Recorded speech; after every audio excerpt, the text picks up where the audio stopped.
That's enough.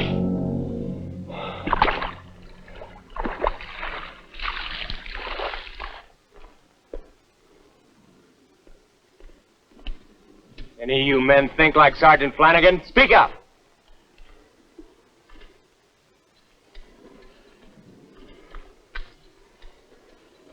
Sick and tired of the trouble I've had with you men since coming to this post.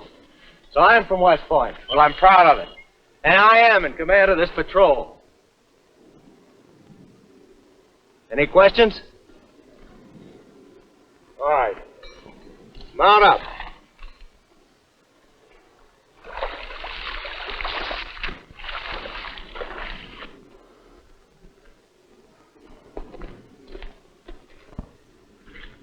Well?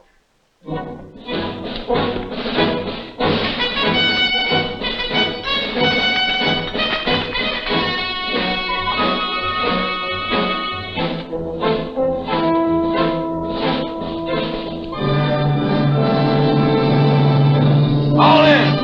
Oh!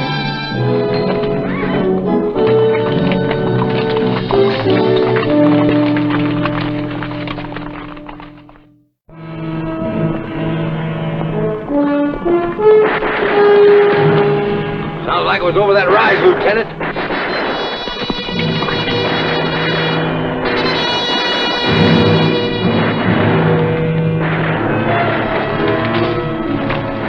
Have the men stay here, Sergeant. Stand ready, men.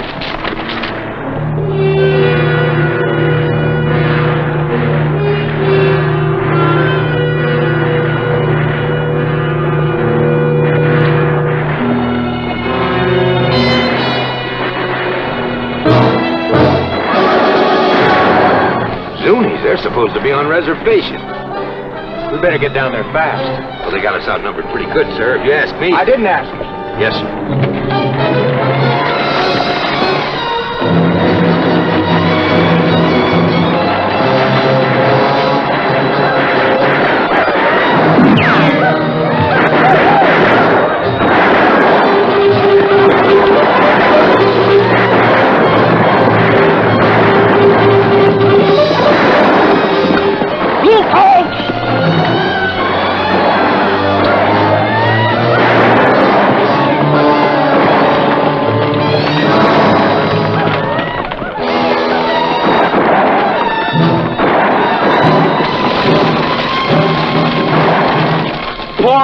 Boys, give them a lead.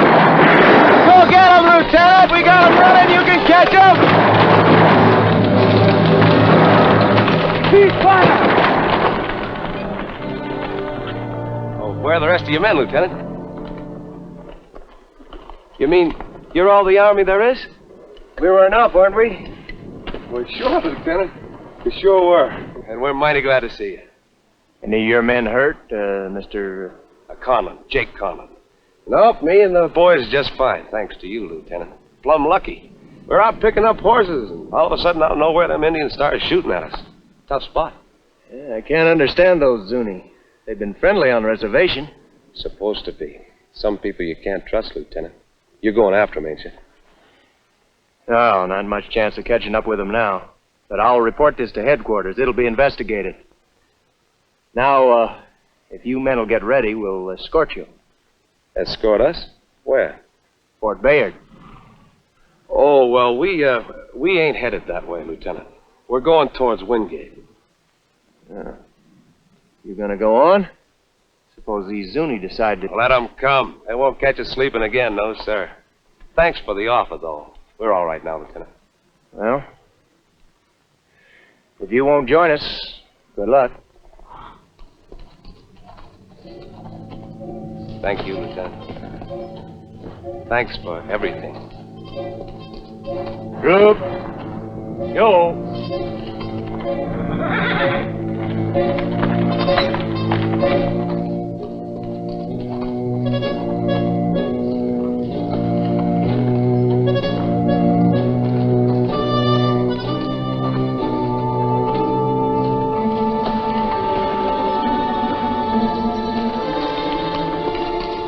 Dismiss the men, Sergeant. Yes, sir. Go on, Lieutenant. So when we saw this band of Zunis attacking these horse hunters, we drove them off. No casualties. Zuni? Off the reservation? Yes, sir. How many? 10, sir. Well, you took quite a chance with 4 men. Good work, Lieutenant. Thank you, sir. I don't understand the Zuni. They've been very cooperative. The hunters said they came from nowhere and started to attack. Where are these hunters? They refused escort to Fort Bayard, sir. They what? Continued on to Fort Wingate. Oh. Well, it isn't likely the Indians will attack them again, and we'll look into why they left the reservations. Congratulations, Lieutenant. You did a good job. Thank you, sir. How long are you on patrol? 4 days, sir. I'd say you and your men deserve a rest. Give them 2 days, Lieutenant. Thank you, sir. And I'd like more detail on these Indians later. Yes, sir.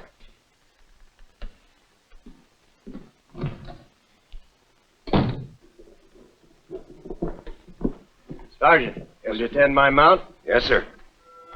Tell the men they have 2 days off. Yes, sir.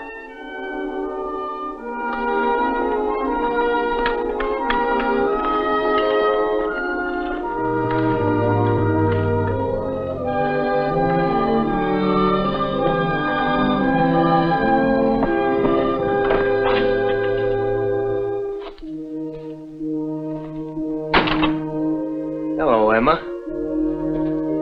Lieutenant! Welcome home. Miss me? Maybe.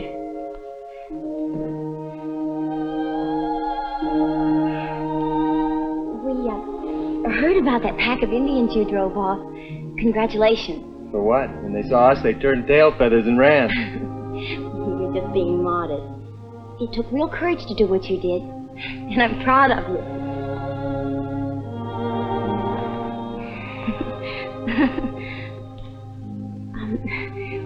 Would you like some apricots?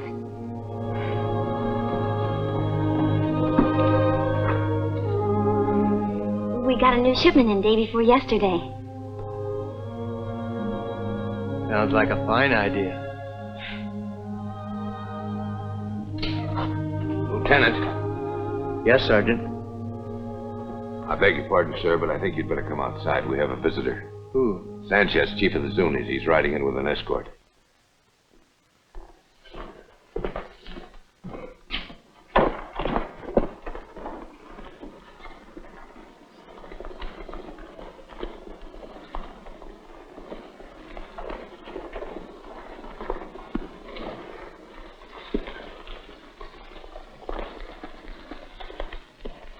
Welcome to Fort Bayard, Sanchez. What's the reason for your visit? 3 white men raid horses of my people. Steal many good horses. Kill 2 braves. Braves hunt horse stealers. Find, almost catch. Soldiers come, braves run off. No, soldiers catch horse stealers. Return horse to Zuni. We do not have the horses, nor the men. But you catch. Well, You not punish white men? it's true. My soldiers saw your braves shoot at the white men. We thought that you had broken the treaty. Treaty. You not punish white horse stealers for break treaty. It was a mistake to release those men. We did not know they'd stolen your horses. 2 braves dead. Eta, my son, find horse stealers. Kill them. No, you cannot do that. White man's law will show justice. White man law give justice. Zuni take justice.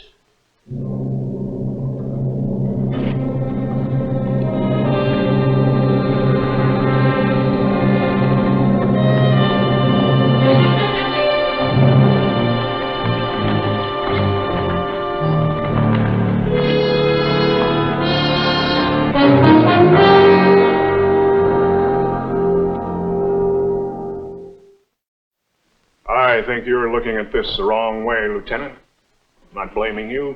Nobody's blaming you. You made a mistake. if it was a mistake. We're not sure these horse hunters are guilty. You came on the party right here, huh? Yes, sir. They said they were headed up toward Fort Wingate.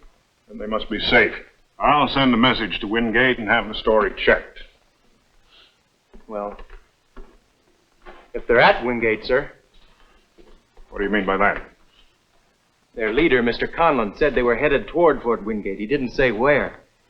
Sir, I request permission to go out and find them. There are 600 square miles of country there.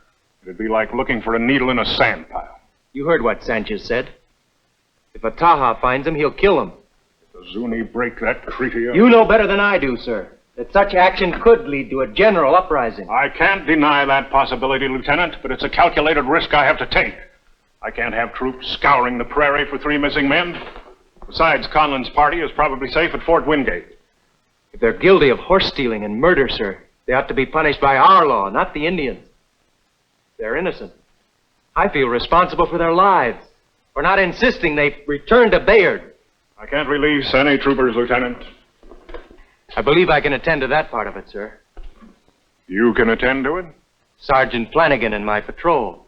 You just gave them 2 days' leave. I know, sir, but I believe they'll be willing to come with me. I rather doubt that, Lieutenant.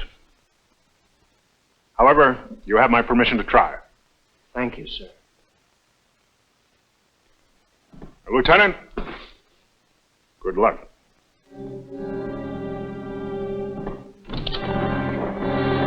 Jack, I just found out. You going out there with a handful of men? It's crazy. Look, Emma, this whole thing is my fault. If I'd used my head, it wouldn't have happened. Well, what do you want to do? Get your head blown off to make up for it? It's something I've got to do. Besides, just another mission. 5 soldiers against a band of Zuni? What if something should happen out there? Is it that important? Yes, Emma. It's that important. That and other things like responsibility and justice and honor. It's my whole life, Emma. Can't you see? Yes, I guess I do. I guess I am still young. With so much to learn and to understand. Be careful. That's for good luck, Lieutenant.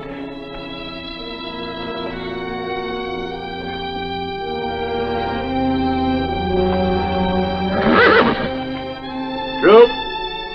Yo!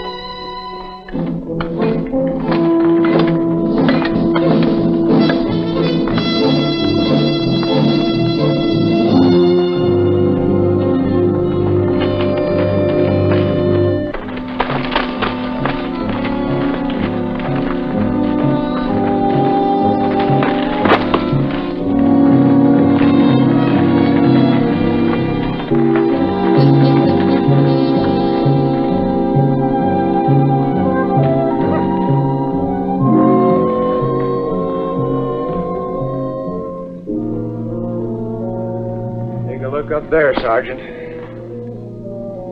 Yes, sir.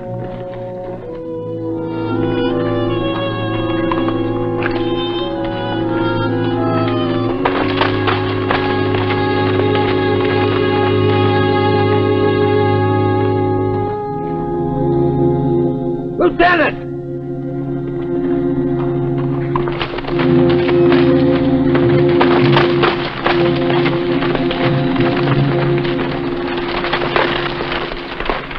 Wagon tracks and fresh, Lieutenant. Could be the Conlon party.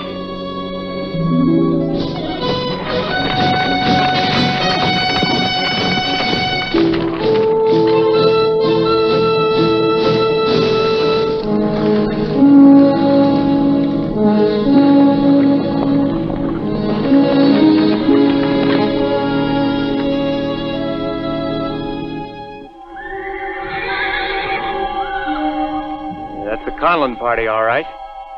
We're in luck, Sergeant. Looks like we found them first.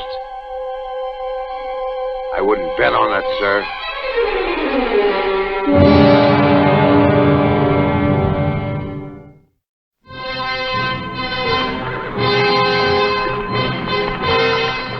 gotta intercept them before they start anything. But, Lieutenant, there are only 6 of us. Keep the men here, Sergeant. And no firing.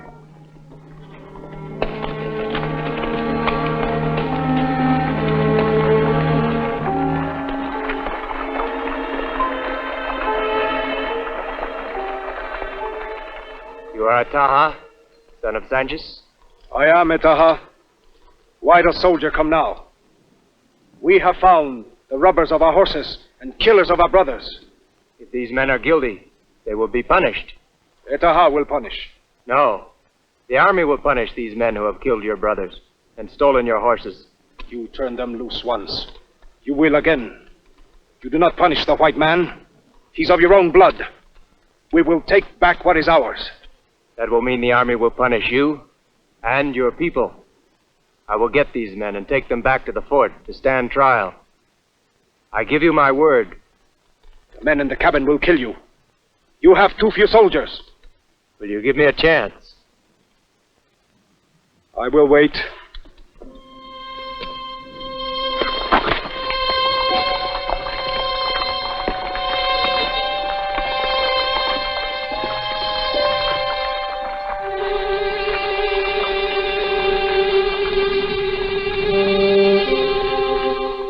How do we stand, Lieutenant? Our only chance is to get those men out of that cabin. Well, they're pretty well holed up in there, and if they don't want to come out, we go riding in like a big parade, some of us won't come out. One man would have a better chance of getting in there. I'll go, Lieutenant. Stay here. But, Lieutenant... That's an order, Sergeant.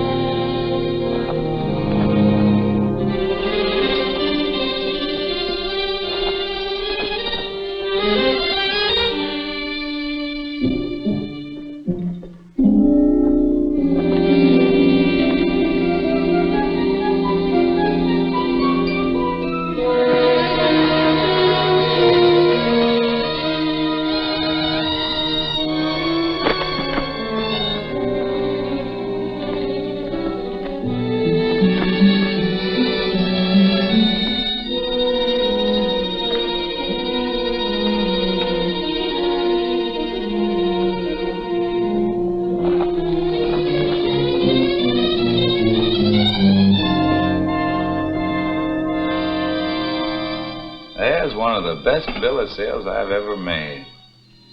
Now we legally own them horses, boys. What do you think of it, Eddie?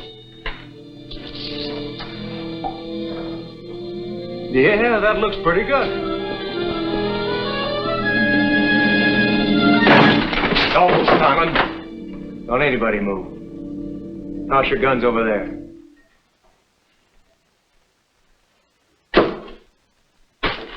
Garland.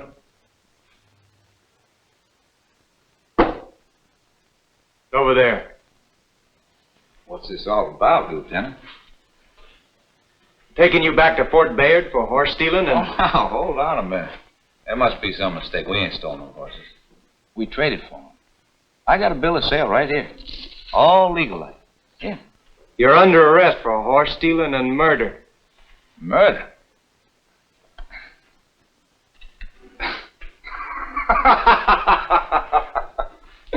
You mean you're aiming to arrest me and take me in for murdering an Indian? Shucks, Lieutenant. Nobody murders Indians. You just kill them. That tin soldier school of yours didn't learn you your arithmetic too good. There's 3 of us. Take a look out that window.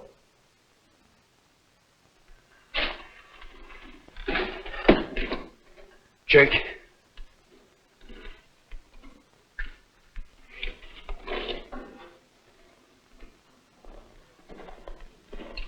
Hey, Taha. Where's your men, Lieutenant? Where's the army? Together we can get us some Indians. You got a choice, Conlon. Either you come with me, or it's a Taha and his braves. Make up your mind. You haven't got much time. Now listen, Lieutenant. If we go with you, how do I know them Indians won't shoot us down?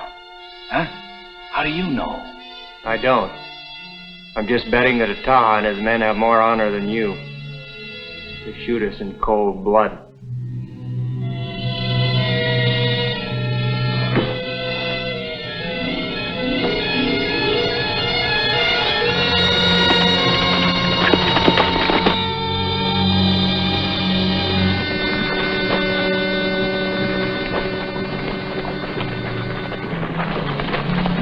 Hitch up the wagon. We're taking him in. They'll let us.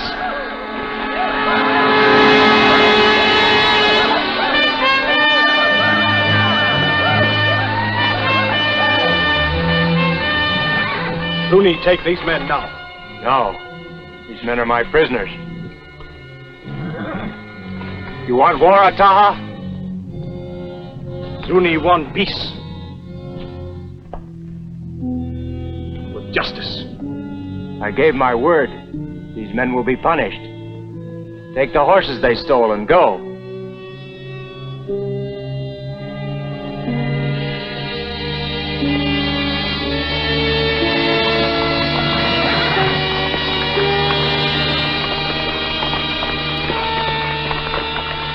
Hitch up that wagon and fast. You heard the lieutenant?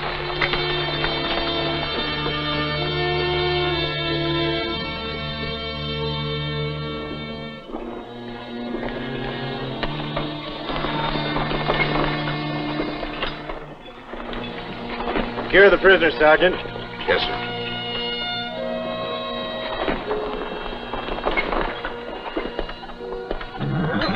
Sir, mission accomplished.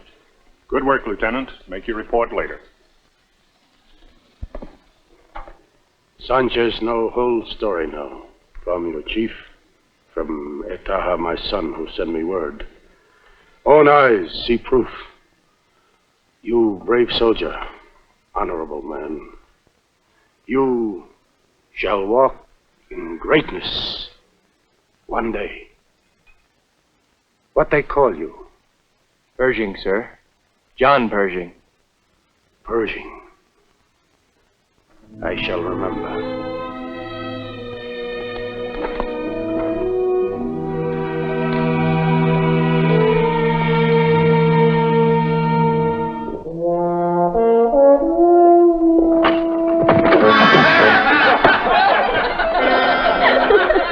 Lieutenant John Pershing, who will walk with greatness.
Beautiful specimen. Exquisite flower, isn't it? Ah, beautiful. Now, these mountains must be teeming with species of all kinds and colors and shapes. Yeah, I'm sure. Look, David, this is as far as we go. What? This is an uncharted wilderness. And there's a tribe of savage Umpqua somewhere up ahead. But I hired you to take me to... You hired us to guide you up here and to get you back. You go much farther, I can't vouch on getting any of us back. But I've come such a long way to find that pine tree. And I mean to do it.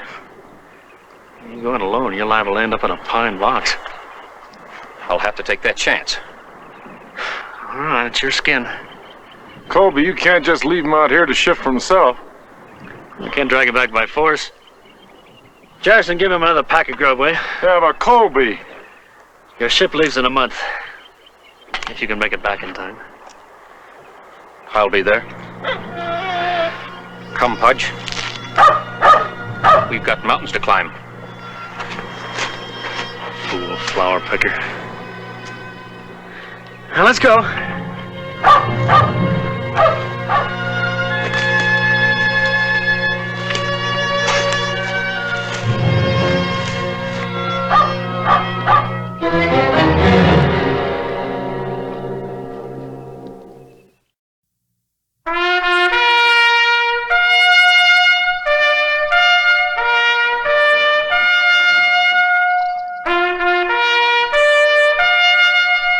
Death Valley Days.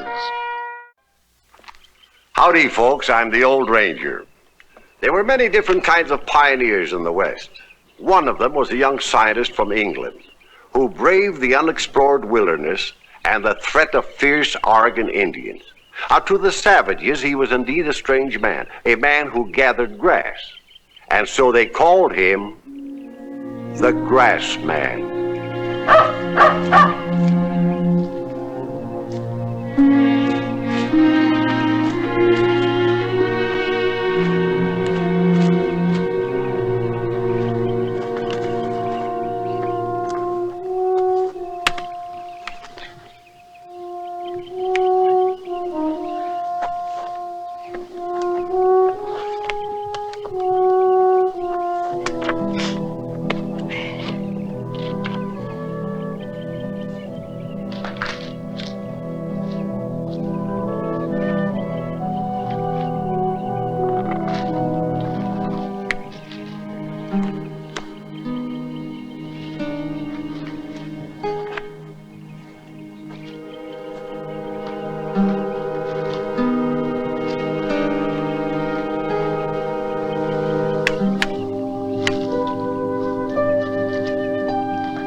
Josh, if Colby sent you back to get me, I'm not going back. Colby didn't send me.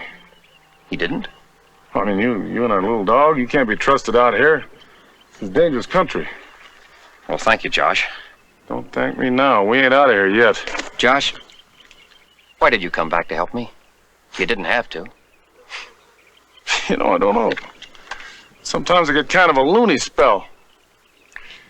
You know, once I sat up all night nursing the sick coyote. Next morning he jumped up, yawned, bit me, and ran off. Well, no doubt I'll be regretting this one, too. One thing I'll promise you, Josh. I won't bite you. Well, let's get to footing. Those mountains ain't gonna come to us. Come, Pudge.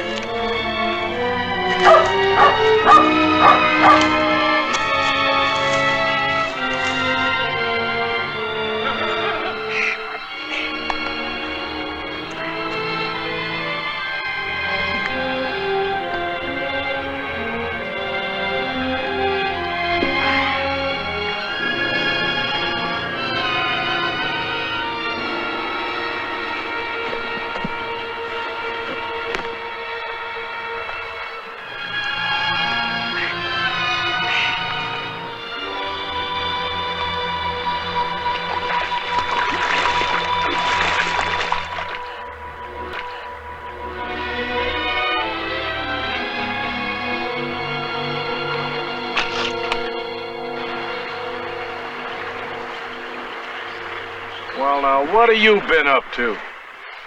I found this strange little bud floating down the stream. I don't think I've ever seen the species before. Well, you better get those feet of yours dried off before you get took with a chill. Amazing. What a wondrous world of flora and fauna this is. Huh?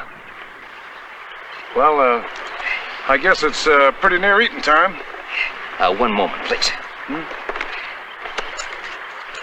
Now, what's so all-fired important about those mountain flowers?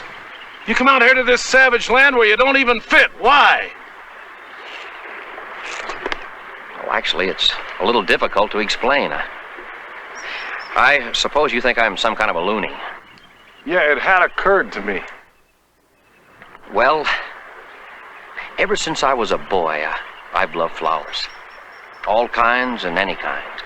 You see, Josh, Grass, trees, flowers, they're all important to the world. They were the first forms of life on this planet. And even before God made Adam and Eve, he made the Garden of Eden. He thought it was important.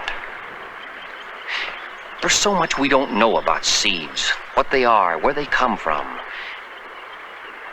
Like that tree waiting out there, waiting for us to find it. And to tell the world about it.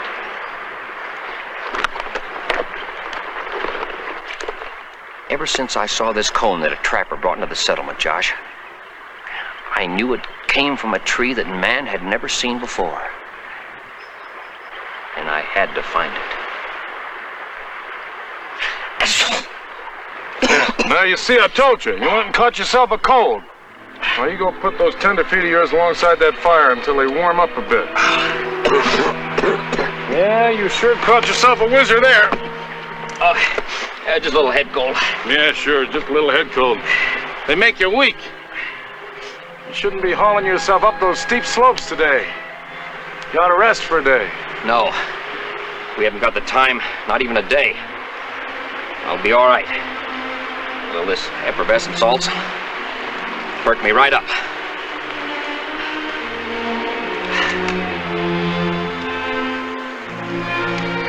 Quite a bit of magnificent scenery, isn't it? Yeah. You know, Davy, I was just wondering. That Garden of Eden, where do you suppose it was?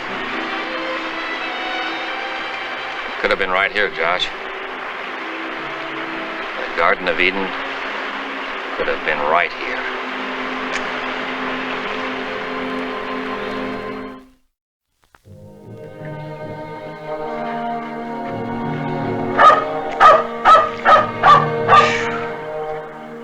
You know, I got that funny old gnawing in my belly again.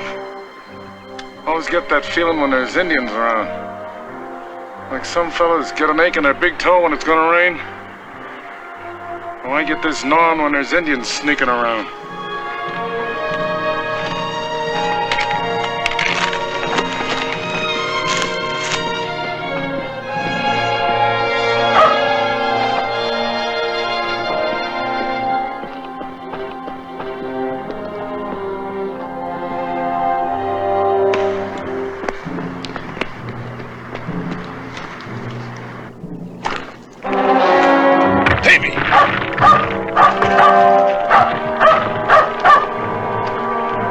You all right? I think so. Sure didn't break no bones. No. I guess I must have slipped. Well, you stay right there. I'll be right down. Of all the mule-headed, scatterbrained dudes I ever got mixed up with, I've never seen nothing like.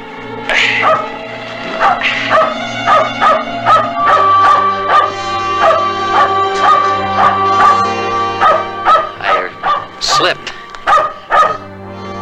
Quiet, Pudgy, quiet.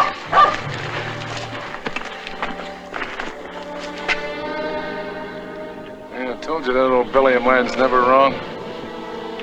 He's a Chinook. Are they dangerous? You get a notion to get their hackles up there.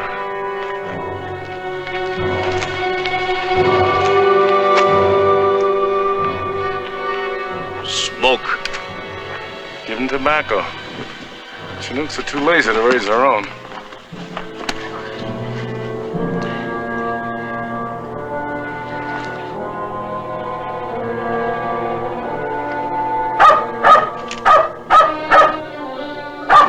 Chinook want dog. Oh, our Indian friend's got a sweet tooth for Pudgy. Sweet tooth? You mean he wants to eat? Don't raise your voice. We smoke. Talk. We talk. Now's the time for us to show them we're big medicine. Somehow.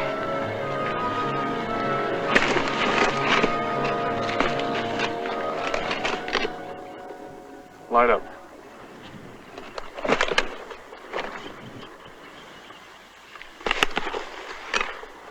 Big medicine.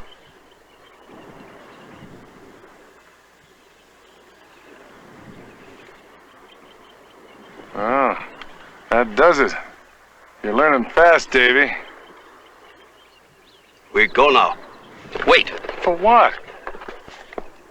You know tree where cone come from?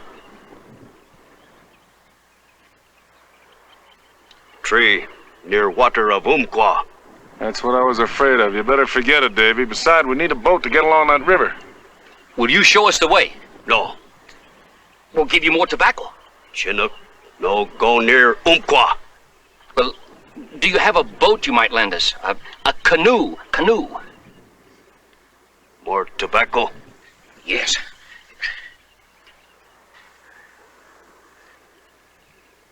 Canoe near rock like bear.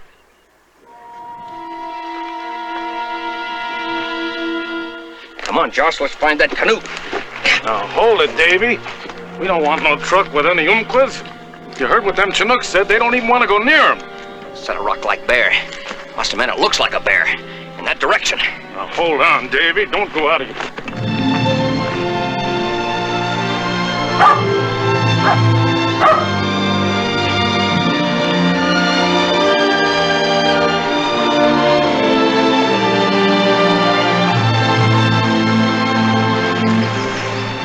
Look out for that snake!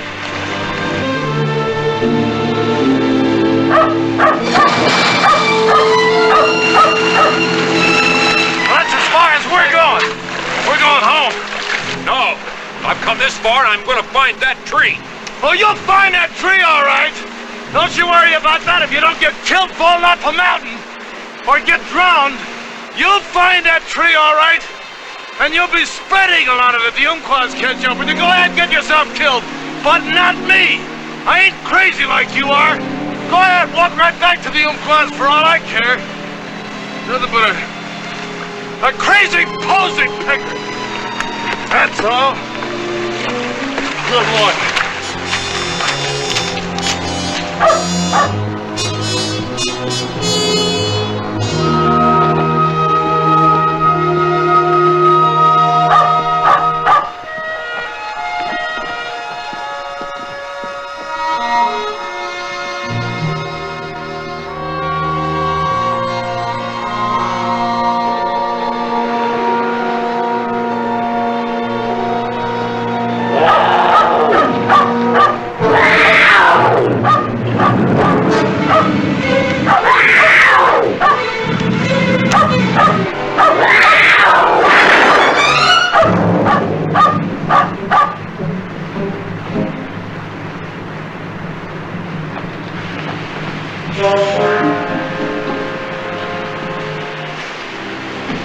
One of the first things you gotta do is learn to keep your powder dry. You're going to help me find my tree. I'm here, ain't I? Give me more trouble than that sick coyote I was taking care of.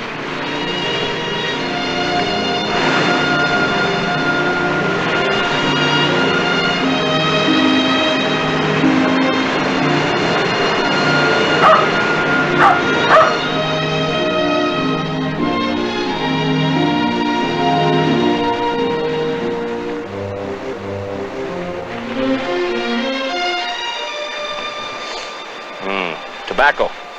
Wonderful aroma. Oh, these Indians really know how to grow good tobacco. Best there is. Well, why not? They invented it. Yeah. Right good chewing kind. I think we better get a move on before the Indian growth stuff comes on back. We got company. Quiet, hound! Dog's gonna get us all killed yet. What do we do now? He's an Umpqua. I can tell by those red slashes on his cheeks. Now, you just walk gentle and let him make the first move.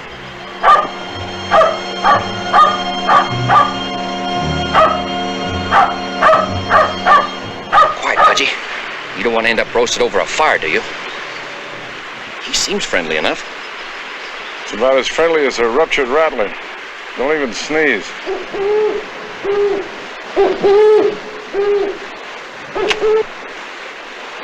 Well, our Indian friend's inviting us to a little shooting match. He's just feeling us out. He sees our guns.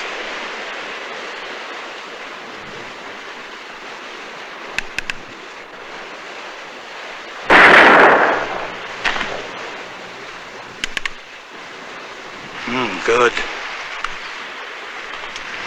Good. Good. Thought you'd like that. Tobacco. Thank you. Thank you. These seeds. They're from the pine we're looking for. Where did you get these? Where tree? From Natala. 3-4 days. Mountains. Josh, we're almost there. Come on. More tobacco?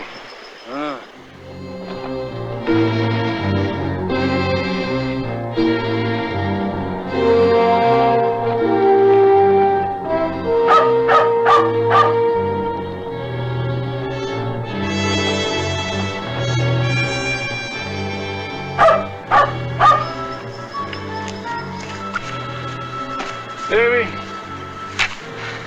just ain't no use. We've been climbing all over these mountains. I ain't had no feeling in my feet for the last 2 days. It's here someplace. It just has to be. Hey, you! What kind of a dog are you can't find a tree?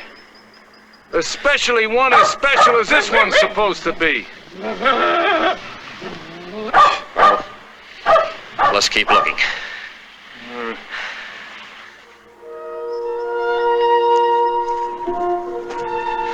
You know, never in my whole miserable life did I ever hear tell of 2 full-grown men trenching through a forest full of snakes and cougar and Injuns looking for a tree. Back in civilization, they got lots of trees, but no, I gotta get tangled up. Look at it. Natalie.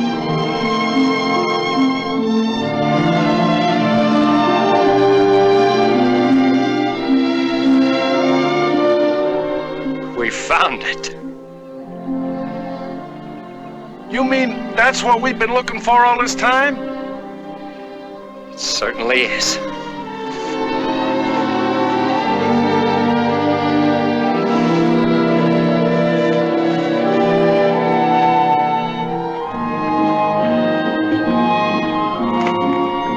You got any fool idea we're gonna chop this tree down and lug it all the way out of here? There's a lot more cones around here, but fresh ones. Later. Right now, I just want to look at her. Well, now there, that's the first good idea you've had since we ever came out on this trip.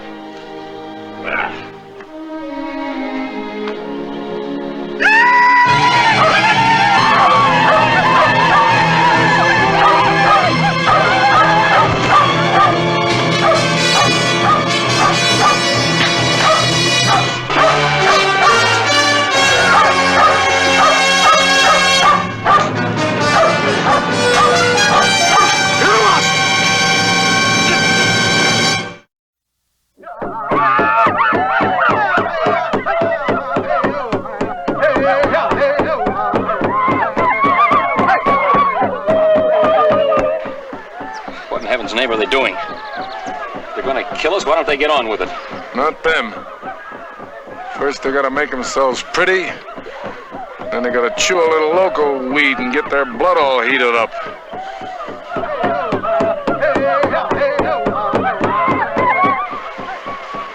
If we could only get free. The sun's starting to go down. It's gotta get dark before they start cooking us. The sun. Can you reach this magnifying glass? Maybe we could burn these thongs off.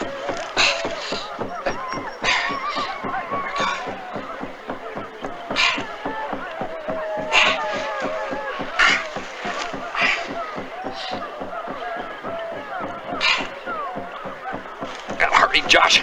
The sun's getting weaker.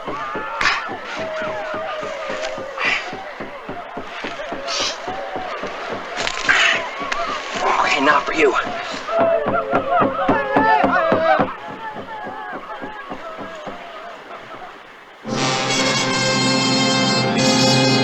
Watch it, watch it. He's coming this way.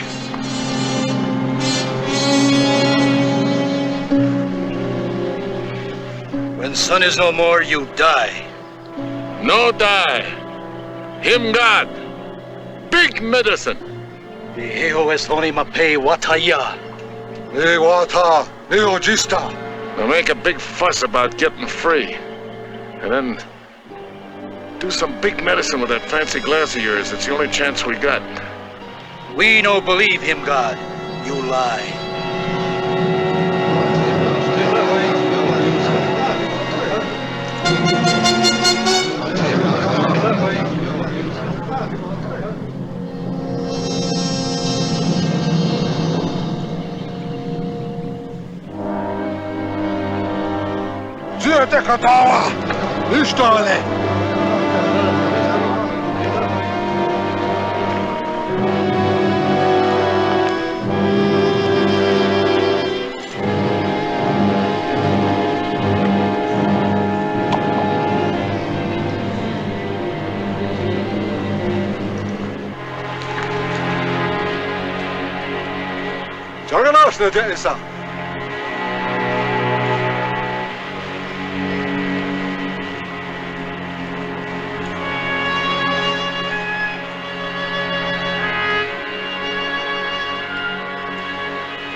You drink boiling water?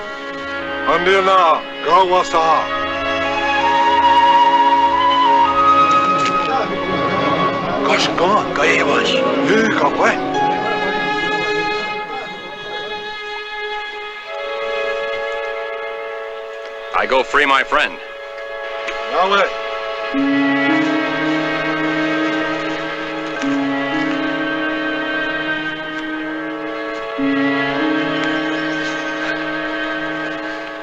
We better start footing it out of here before these Indians start thinking about your big medicine. They ain't all fools. We go now. Come, Pudge.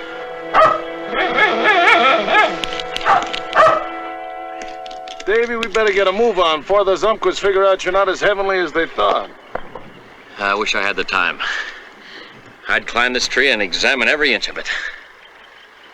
After what you've been through, they ought to name it after you. Well, now I'd be honored. Well, I guess we better get a foot in it, huh?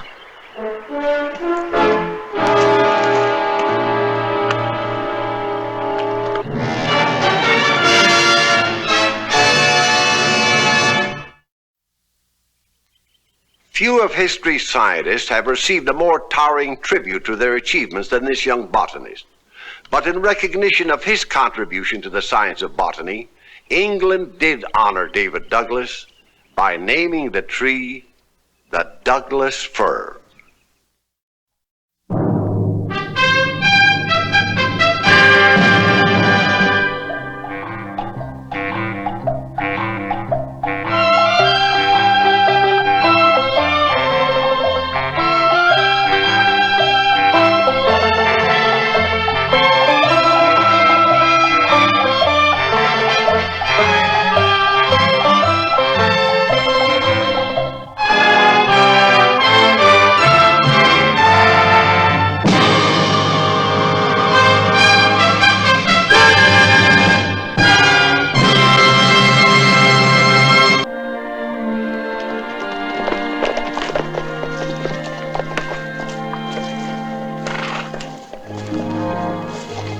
Well, lucky we happened along on patrol, or come morning, your carcasses would have been sprouting a few Mexican bayonets. Sylvester! Bostic! We'll hoist the end of this wagon. You try to shove that wheel on.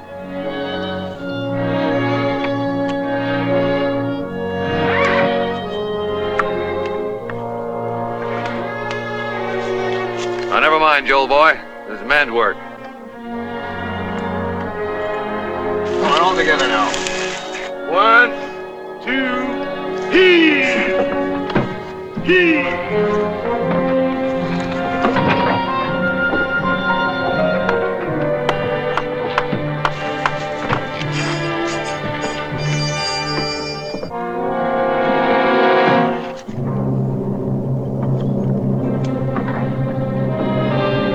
Sergeant T!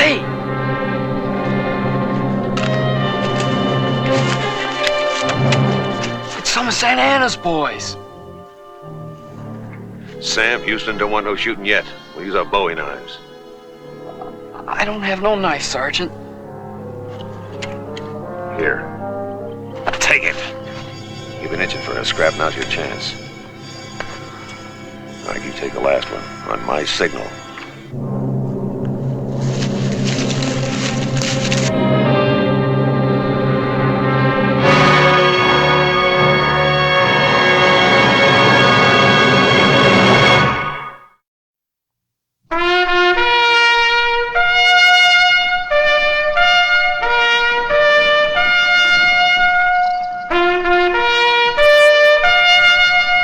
Death Valley Days. Howdy, folks. I'm the Old Ranger. The Battle of the Alamo was a bloody page in American history. Remember the Alamo became a slogan that will perhaps live on forever. But before the smoke had really cleared above the mission, a group of stout-hearted men had banded together to avenge its heroes. One 15-year-old boy had come to join their fight because he was Davy's friend.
Finish him, boy.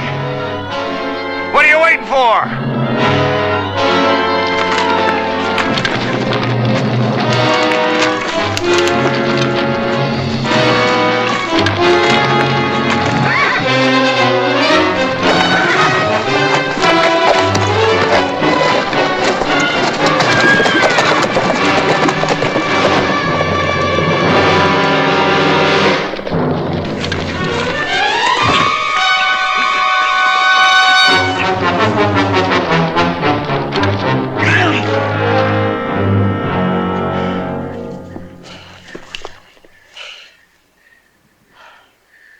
Darn fool kid. He lost me my horse. Just like I told you, he's too young. We shouldn't have brought him along. Ah, shut up. What do you want me to do? Hang him up to age like a side of beef?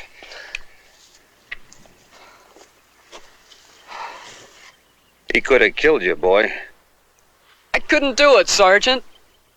Maybe my fists, even a gun, but not no big knife. Well, I'm sorry, but you're gonna have to go back. What's your name, boy? Joel Robinson. Farm boy? Yes, sir. From the hills of Tennessee, where he ought to stayed. John, maybe he'd like to come with us. We could use an extra man. Yes. Oh, couldn't he, Pa? Me and my wife and my daughter Natalie here are heading for Austin. You're welcome to come along with us if you're a minder. Thank you, sir. Hey, Sarge. Sylvester here's got no horse, thanks to Sonny Boy. But there's a mighty fine-looking one.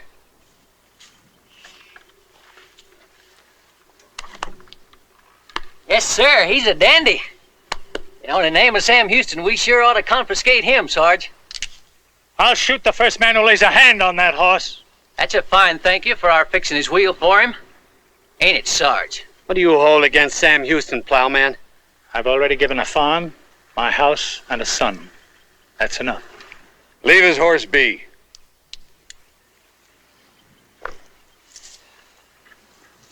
Come on, boy.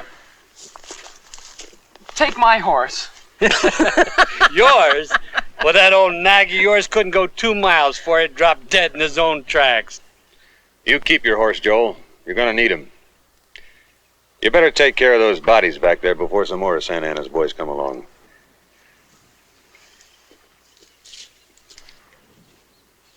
I'm sorry, Sergeant. Well, I'm sorry, too. Sorry it didn't work out. I got a lot of respect for a boy like you. But the way things are, with Sam Houston fixing to make a surprise attack on Santa Anna's camp, I just can't afford no more mistakes. Sergeant, give him something plenty for the Alamo.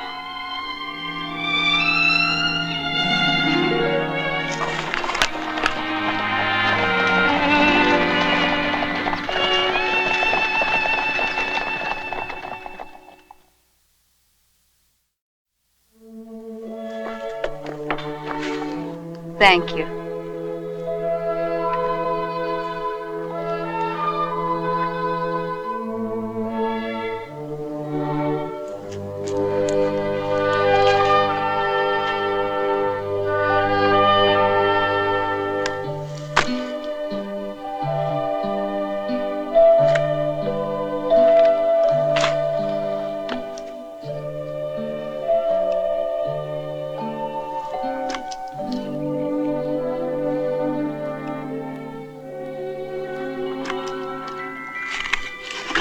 We'll camp here till sundown when it'll be cooler for traveling. It's easier on the horses. It's a long way to Austin. Hey, you don't have to feel ashamed because you're a farmer instead of a soldier. A lot of Sam Houston's fighters was farmers just a fortnight ago. Sometimes a man's gotta be both. Meaning my pa. Meaning me. Pa wasn't always a bitter man. He didn't get that way till after the Alamo. That's where my brother Jimmy was killed. There wasn't even enough left to identify of him. The only thing they found was that horse. Jimmy was only 16 when Pa gave it to him. He was 19 when he was killed. Pa thought that Jimmy was a thoroughbred, and he said that he should have a horse that was a thoroughbred too. I didn't know. I understand now. 'Cause I lost me somebody at the Alamo, too. Good friend. He's the finest man I ever met.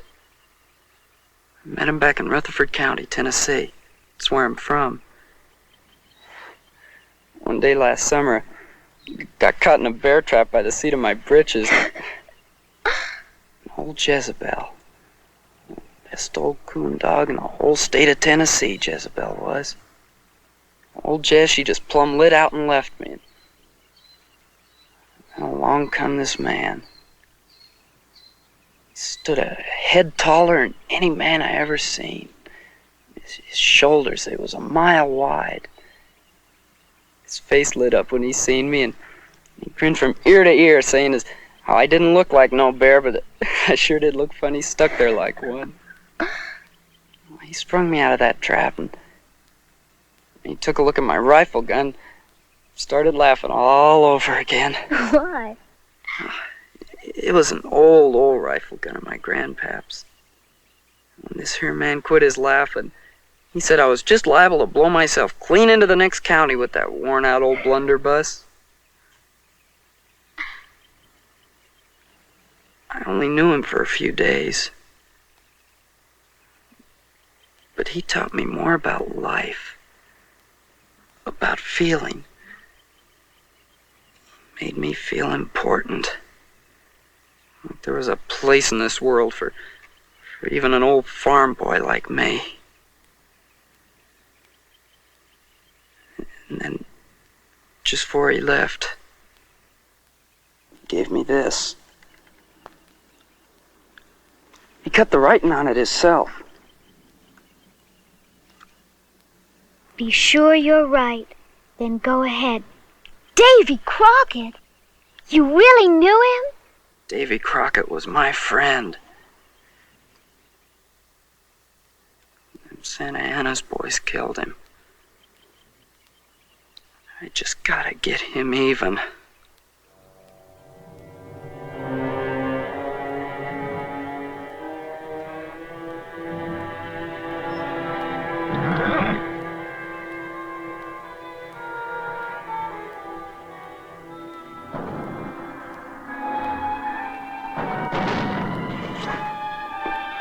cannon.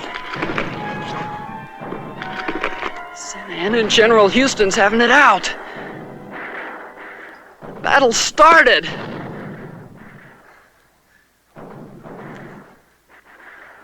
Gotta get there. I gotta get in that fighting for Mr. Crockett. Crazy. Come here. Come on.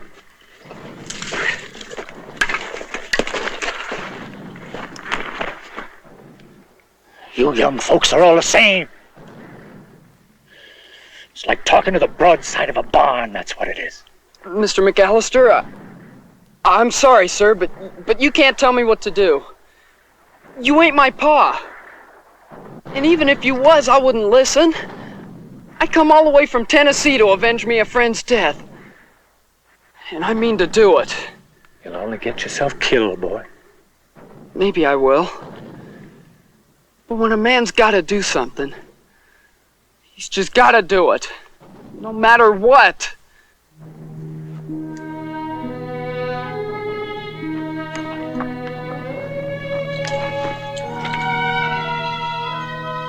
Mr. McAllister! I don't want to fight you, sir. Give me back my saddle.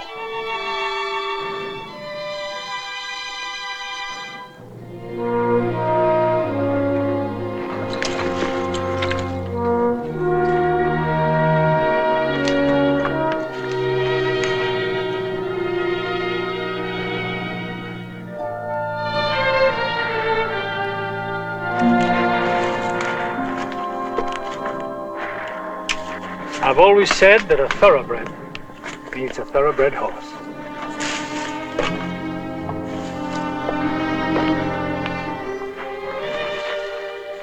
Now I got two reasons for going back. Mr. Crockett and Jimmy.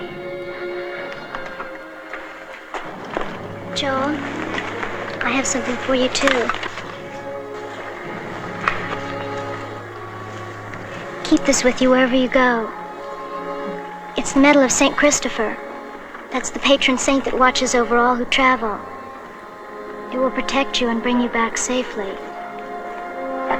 Maybe even one day to Austin.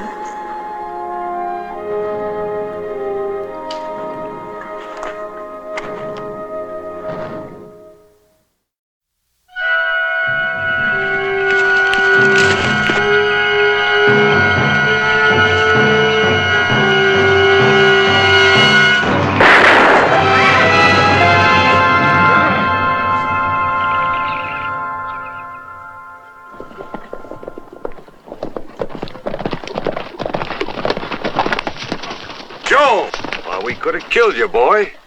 What are you doing here? I've come back to fight, sir. Well, it's too late. Battle's over with, Joel. Over? But the cannon, I heard all that shooting just a while ago. Sam Houston ordered us to attack Santa Anna's boys while they was enjoying their siesta. It only lasted for a few minutes, but you never saw nothing like it. I'd say there was over 600 of them got killed. And that many again took prisoner. General Houston, he got himself wounded some in the leg. He's gonna be all right, though. And that General Santa Anna, that great Napoleon of the West, he lit out of there on his black Charger like a hot Texas wind. Hey, they still out looking for him. If you ask me, I'd say he's clear to South America by now. It's all over. I'm too late. There ain't much doing now except to round up some of Santa Anna's strays. I tell you what, boy. I'll let you help us pick up a few prisoners. Sure, Sergeant. Well, all right then. Let's move on out.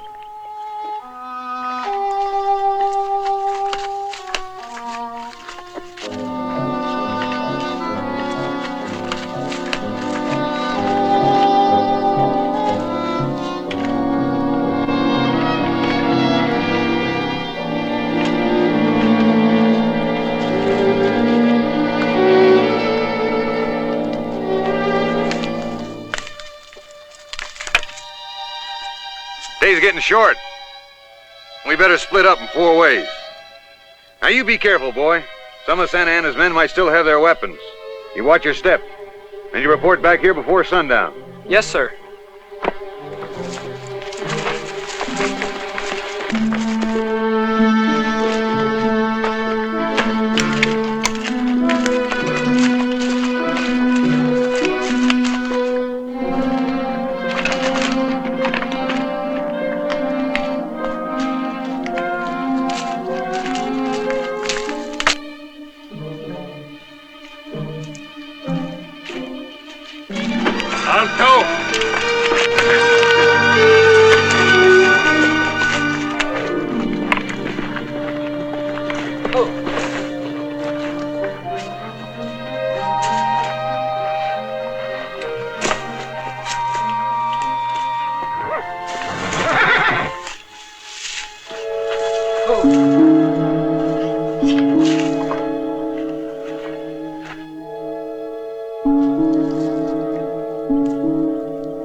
Hey!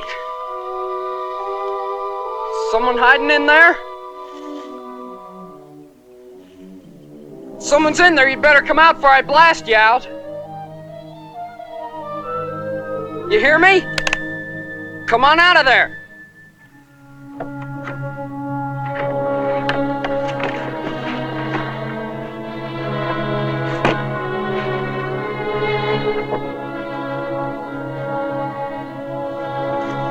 All right, don't try nothing.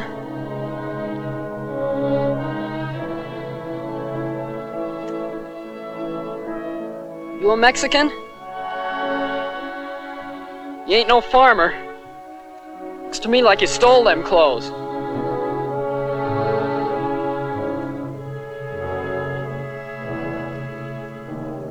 Would you look at that fancy belt buckle?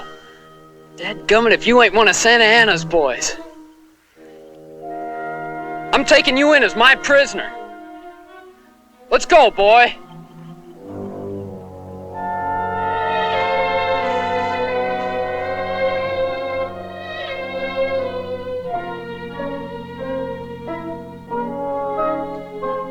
He should have been back by now. I told him sundown. Well, maybe you shouldn't let him go off alone like that, Sarge. You know that boy's chicken-hearted. He wouldn't hurt a horsefly. Well, we can't wait no more. Daylight's about to give out. Sergeant Tate! I thought I told you sundown.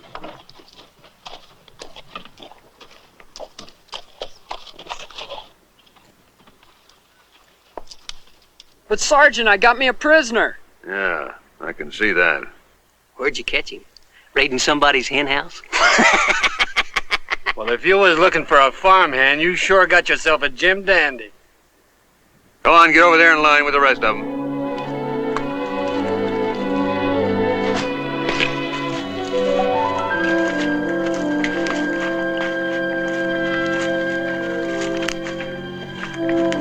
Alto! Alto!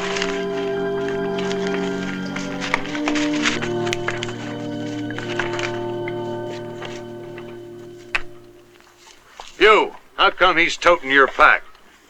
Dame la petaca. Pronto! What kind of Mexican peon soldier wears an expensive ring like that? Here, let me see the palm of your hand. Smooth as silk. Hey, Sylvester! I think we got us an officer here. And you know what we do with officers. Yeah. We shoot them. Yo demando que me dirijan al General Houston. Inmediatamente. Yo soy Antonio López de Santa Ana, presidente de México, comandante del ejército mexicano. Holy catfish. Hey, you know who this fella is? Why, that's Santa Anna himself. Santa Anna? I caught Santa Anna? Why, you sure did, boy. And don't call me boy.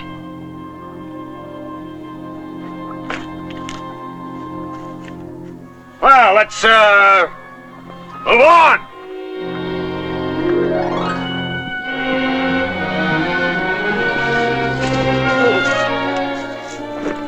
I'm Joel Robinson, reporting as ordered to General Sam Houston.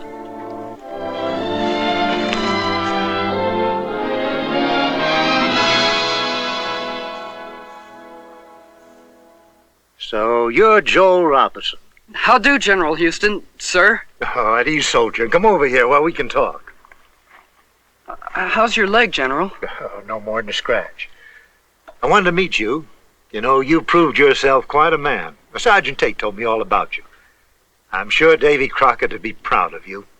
I know I am. Thank you, General. Now the fighting's over, where'll you be going? I don't know, sir. Back to Rutherford County, Tennessee, I reckon. Well, good luck, Joel. Good luck to you, General Houston.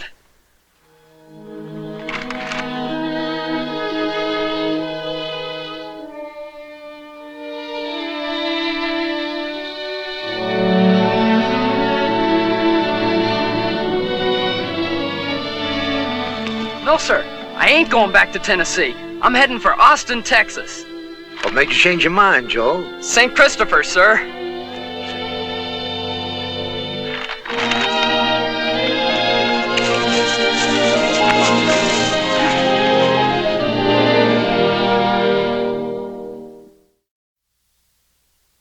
With the capture of General Santa Anna, the Texas Revolution ended, and Texas independence became an established fact. And Joel Robinson, the 15-year-old farm boy from Rutherford County, Tennessee, had avenged the death of his friend, Davy Crockett.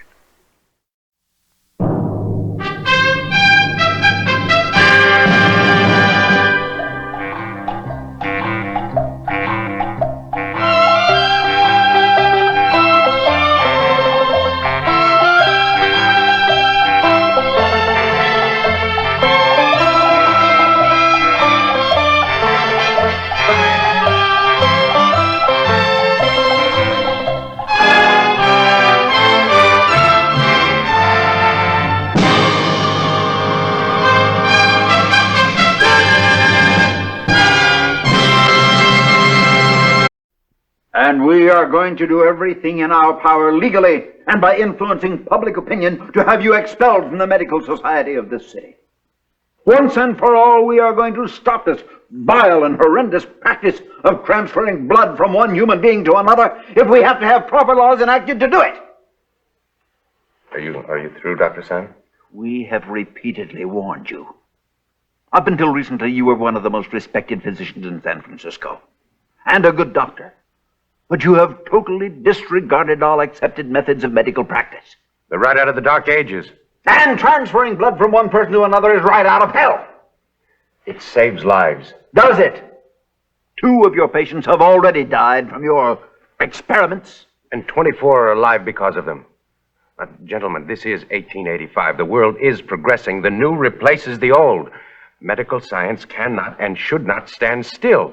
Now, it's true, we don't know a great deal about the blood, but there are great men of science, both in this country and in Europe, who believe that bloodletting is dangerously detrimental and that the transferring of good whole blood is the answer in certain instances. We will find a way to stop you. You do that. Dr. Richter, we have not excused you from this hearing. I have. Now, you can all sit around on your collective prognoses and call me witch doctor. I have more important things to do. Dr. Richter, the King of Hassan has requested you. He's at the Palace Hotel. The Princess Nasim is gravely ill and they cannot stop the bleeding. I'll go over right away. I forbid it. Don't you dare go near such a personage. Why, you could cause an international incident if you attempt anything. Richter! Richter!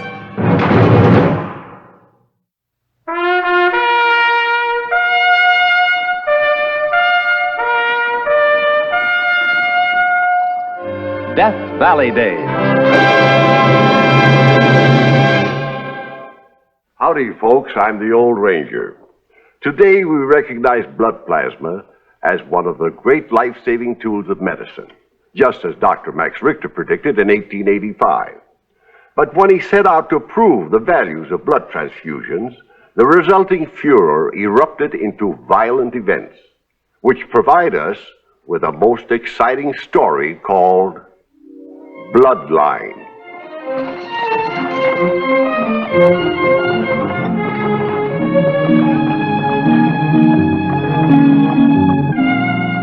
And the court physician, Dr. Lee, spoke very highly of you, Dr. Richter. He was most anxious to meet you again. Yes, Dr. Lee and I were colleagues in Europe some years ago. I was so sorry to hear that he died. He told us that you, like himself, had carried out a great deal of research on blood. That's correct. Well, then you will understand the gravity of the situation with regard to the Princess Nasim. She is, Dr. Lee told us, a bleeder. And she's pregnant? The child will be born within a month, and even worse than that, yesterday the princess cut her hand, and the bleeding has not stopped yet. Now, of course, Dr. Lee always traveled with the royal party wherever it went, and we did not anticipate his death aboard ship. May I see the princess, please? Oh, yes, this way, please.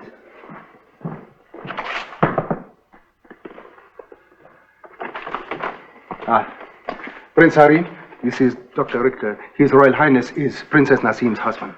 Help her, Doctor. Nasim, she's desperately ill.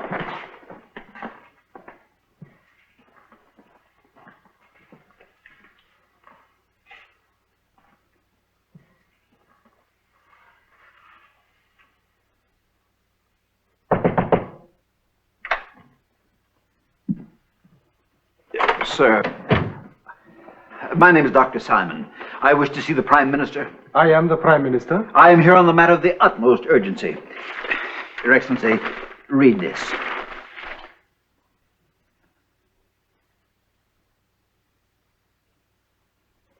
Doctor.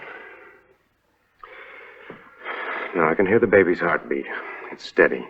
But your wife is weak. She's lost too much blood. Yes, what is it?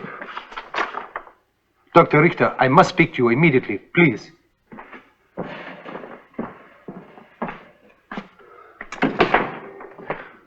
You don't waste much time, do you? Not when it is a matter of life or death, especially when the life is that of a princess. This man says he represents the medical society. Represents? He is the medical society. Well, he has made some very grave accusations against you, documented in these newspapers. Now, you must explain. Do you change the blood from one human to another? He must not be allowed to attend the princess. All right, listen to me. Now, that young girl in there is hanging onto her life by a thread, so I don't have time to stand here and haggle with this pompous pillar of authority. How dare you? Because you and Gentlemen, please. Now, do I or do I not attend the princess? That is a decision only His Majesty can make.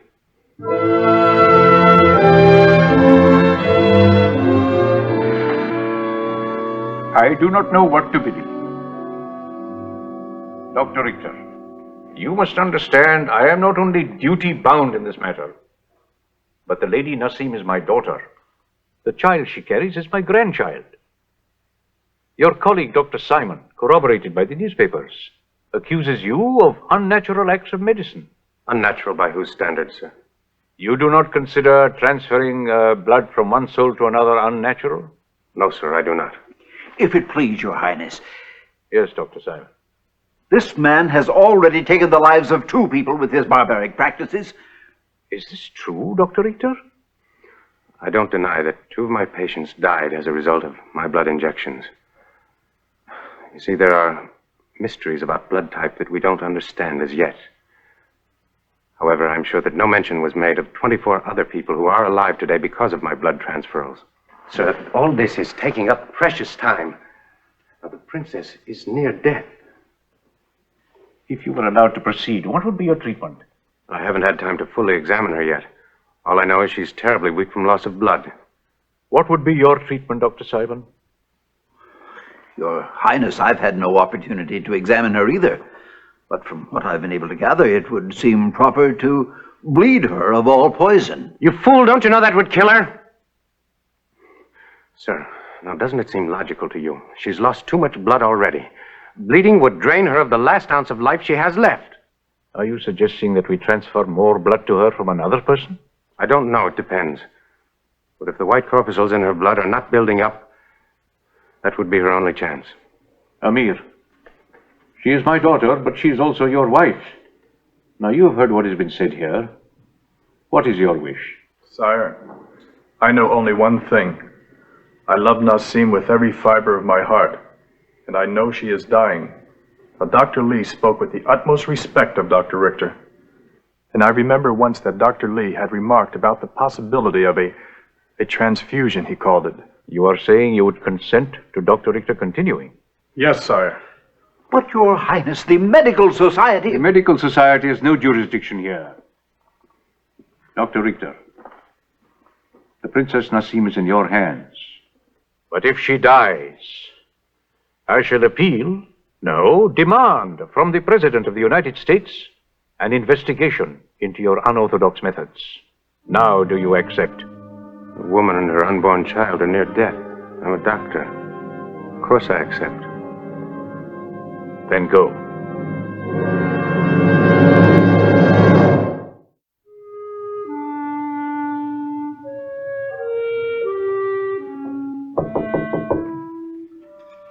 Let him in. Oh, the ice. Good. Come on. Put it here on this table. Over here.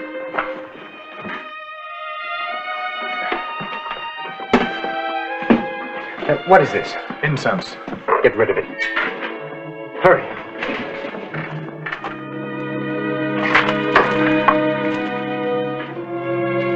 Prince. Yes, Doctor. Now, I want these curtains down. I want those drapes down. Anything in this room that can gather dust, out. Tell the hotel to send up 6 charwomen. I want the room scrubbed from top to bottom with a carbolic acid solution. Acid? Yes. When a room is scrubbed with a carbolic solution, it lessens the chance of infection.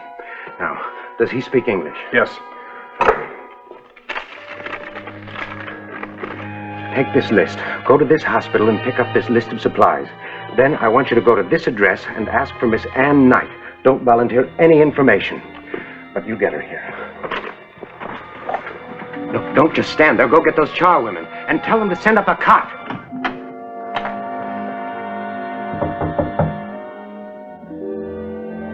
Come in.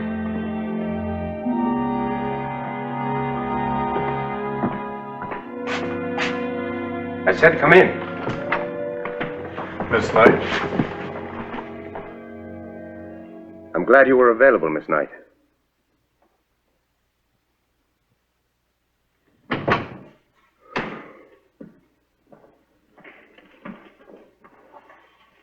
You.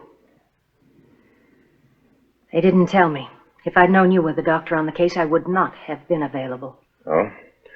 I'm sorry to hear you say that. I thought that you at least would still have confidence in me. There was a time when I was proud to work with you, when I thought you were the best doctor in San Francisco. But what you've become with your hideous experiments, taking blood from one person, injecting it into another, it's unholy. Unholy?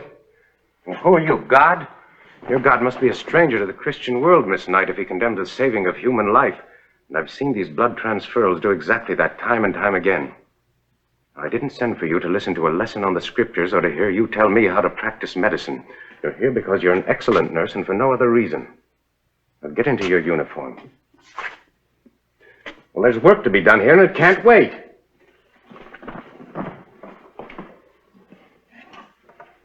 Why, she's only a child.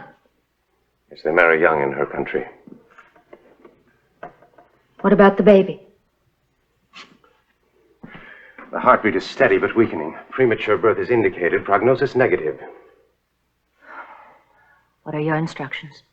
Release the tourniquet every 7 to 10 minutes and continue with the ice poultices. Ice? Ice? It thickens the blood. It makes it move more slowly through the body. Now, if her blood carries the infection to the baby, and I realize that it might, but if I can delay it... All right, now I'm going to need your help to take a sample like this every 3 hours. It's a relatively new technique. I take a drop of blood from her wound, place it on the slide, and put it under the microscope. I can then tell the condition of her blood. Come here, I'll show you exactly what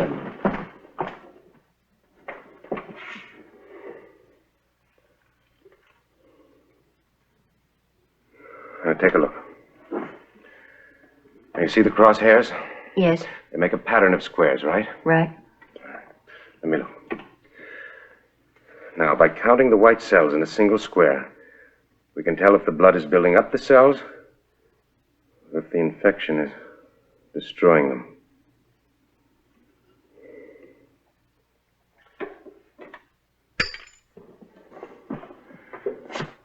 What is it? Well, at the rate the infection is spreading, she'll be dead by tomorrow. There must be something we can do. There is. There's one thing. Because of all the talk, all the time that's been wasted. You know, I had really hoped that this wouldn't be necessary. She needs blood. Good, whole blood. You wouldn't dare. Well, it's our only chance. It might kill her. It might. If you have no regard for life, think of the international complications. She's a princess. I'm only interested in the medical complications. The fact that she's a princess really doesn't interest me. Don't be a fool. Dr. Simon and the Medical Society are waiting for just one chance to charge you with criminal negligence. If she dies, you'll be giving it to them. It'll mean the end of your career. Maybe even prison. All right. And where would my career be if I allowed her to just slip away, huh? You know, when a man loses respect for himself, no one can give it back to him, not even the mighty Medical Society. If her system tolerates the healthy blood, at least she'll have a chance. And if not? Then we'll know that everything possible was done to save her.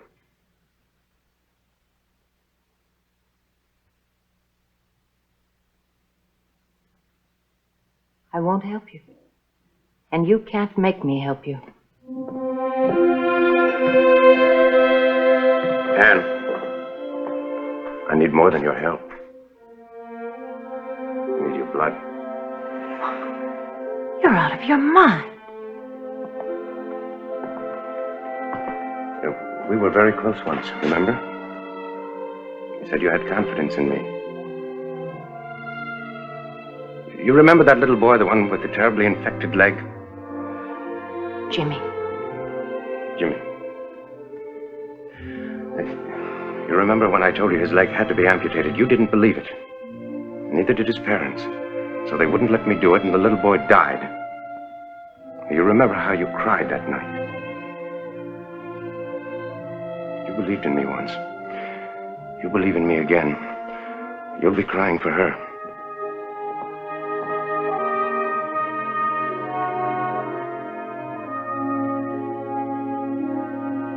She needs your blood, Anne.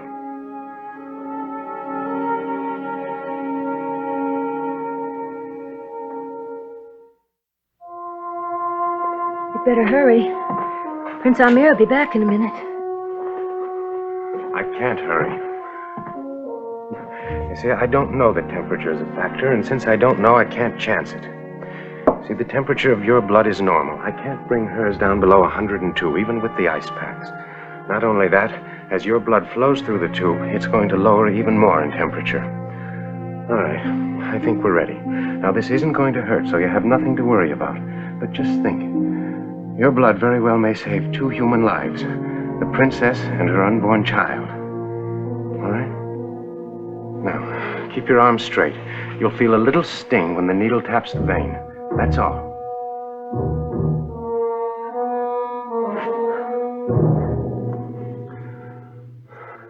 Now, give me your other hand. That's right. Now, I'm putting the tourniquet between your thumb and forefinger. All right? Now, when I tell you, I want you to pull that. That'll release the knot and allow the blood to flow through the tube.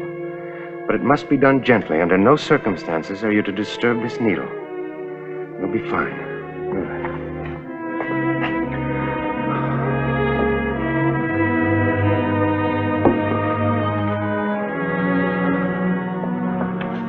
Arm straight.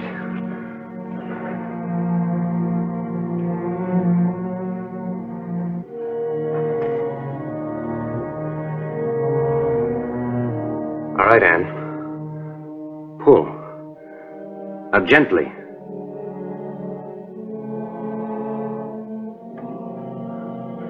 Easy. Easy, little princess. Is she all right? The blood flow is good.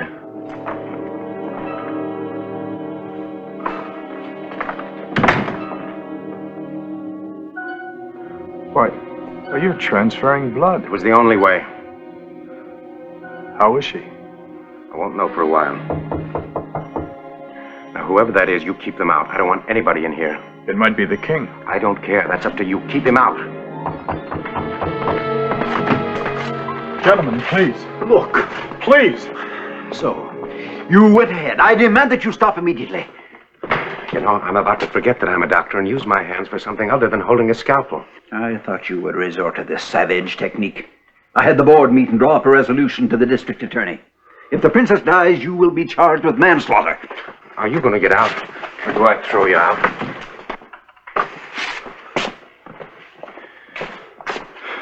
May I stay? Of course. You're her husband. She may feel your presence in the room, and it'll comfort her. Are you all right? I'm fine. Good.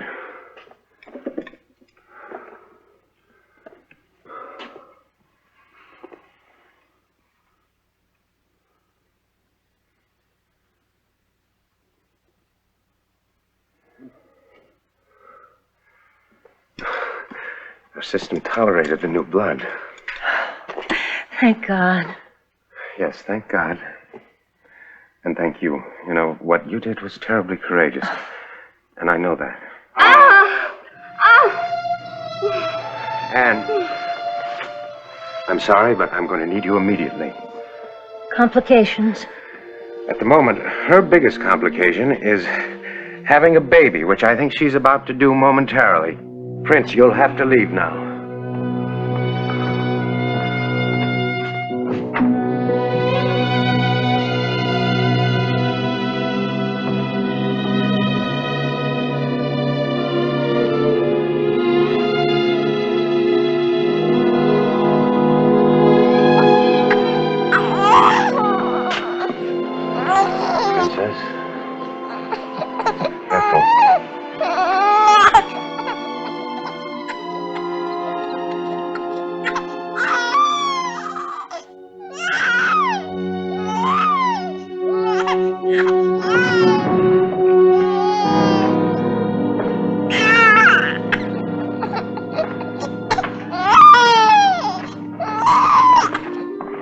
Prince Amir, may I present your son, the prince.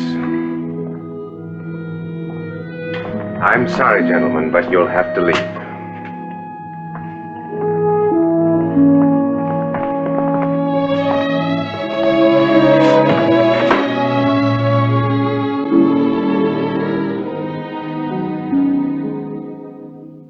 Then, Dr. Richter, you think they will both live?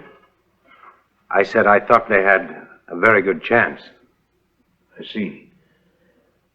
Dr. Richter, you are a man of considerable worldly knowledge. You must have been aware of the sensitivity of royal families to their bloodline. Why did you not take Prince Amir's blood? Or mine? If I had been convinced, of course. Well, I understand that Prince Amir is Nassim's fourth cousin. And even as remote a relationship as that could tend to emphasize uncertain factors in the blood that we're trying to overcome. I need not remind the Crown that it is duty bound to renounce the child's heritage now that it has been tainted by commoners' blood. Renounce? It is the demand of my office that I respect our country's tradition above my person. Nevertheless, under any circumstances, a newborn in the royal household must be presented to the crown within an hour of its birth.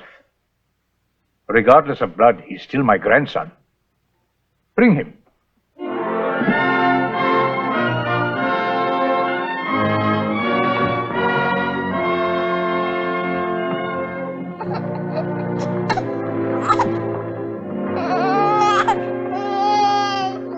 Excellency, I have the honor to present to the crown my son, heir apparent to the throne of Hassan, Prince Amir, you are familiar with the tradition of our country.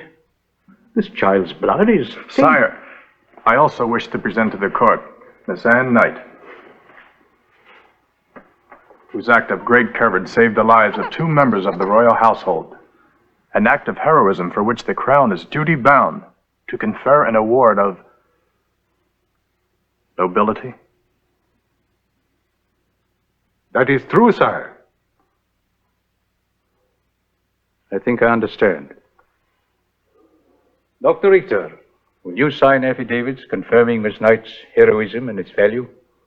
Well, there's no doubt that Miss Knight's act of great courage saved both their lives.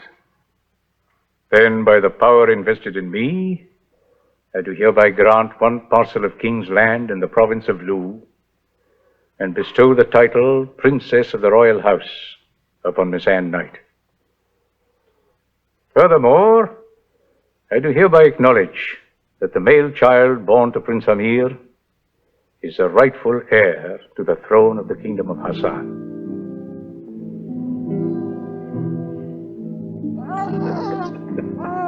So be it ordered.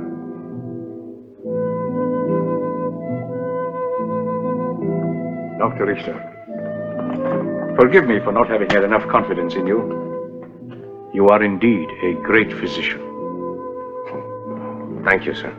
I shall have the honor to inform your president of your deed here today. The world should know the importance of blood transference, as I do now. Well, let's hope that someday they will, sir. Goodbye. Goodbye. Oh, Dr. Richter. Yes, sir? You haven't mentioned a fee. Oh, I'll mail you a bill. Whatever it is, I shall be delighted to triple it. Goodbye, Doctor, and good luck. Thank you. And to the newly created princess, my deepest gratitude.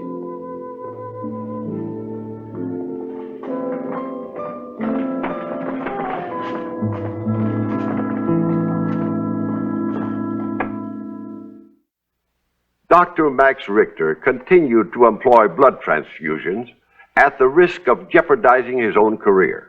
And one day, the use of blood plasma was to save thousands of lives in wars and hospitals all over the world.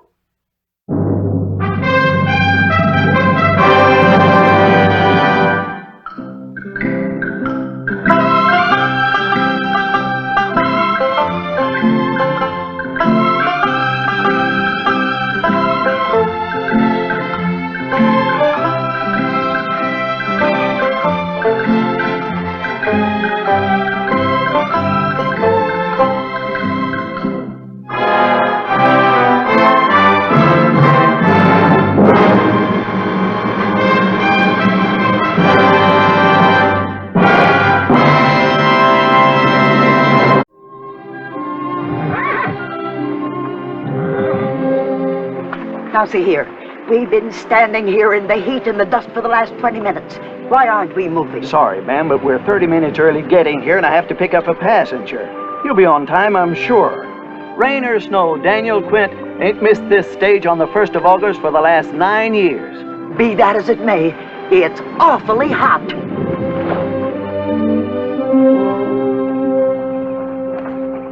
There he is, ma'am. Like I said, Daniel Quint ain't ever been late. I might try to find a new thresher. The old one's just about useless. Daniel, try to find thee something else. Now, Abraham, we've talked about this before. Last year and the year before that. Thy wife has been dead 10 years now. The burden of our community is too great for thee to bear alone. I've watched thee, Daniel, in the hours before dawn, standing near the stream. Thine eyes are the eyes of loneliness. I can never be completely alone with friends like thee. Stage is waiting. We'd better go. You folks can get aboard now.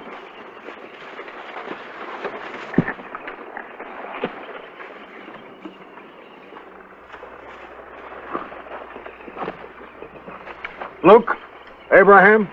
Remember, Daniel, no man is an island. Stay in Rock Springs a few days. Don't hurry the Lord.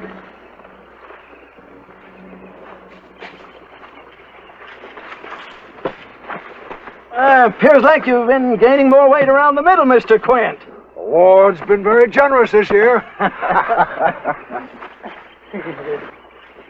I'll say old Daniel's put on more weight. Must be close to $10,000 strapped around his belly this trip. That's the kind of weight I'd like to put on. Up! Up! There we go!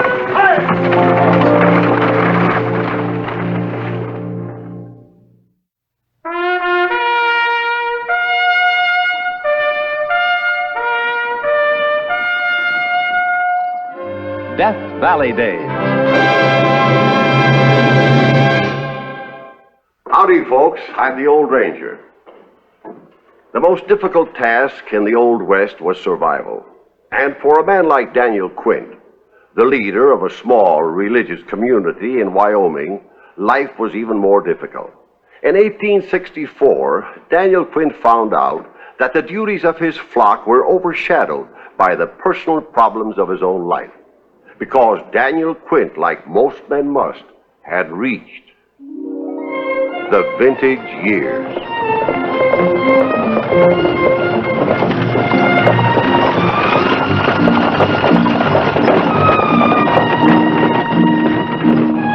Are you going to California, Reverend Quint? Mr. Quint. No, ma'am, I'll be getting off at Rock Springs. Rock Springs. They say that's a place filled with saloons and cheap dance halls. I have business there. Oh?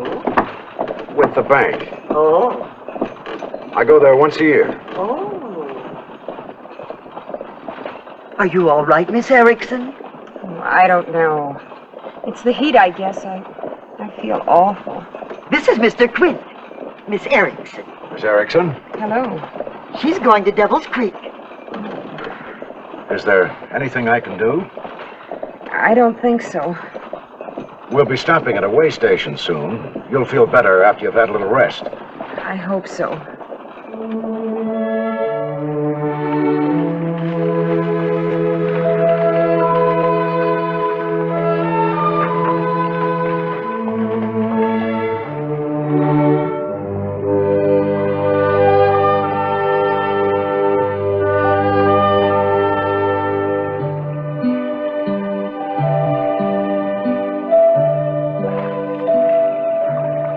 This was a wonderful idea of yours.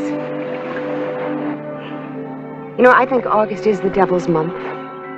It's almost as if the very fire of Hades pushes out from the ground to remind us of hell.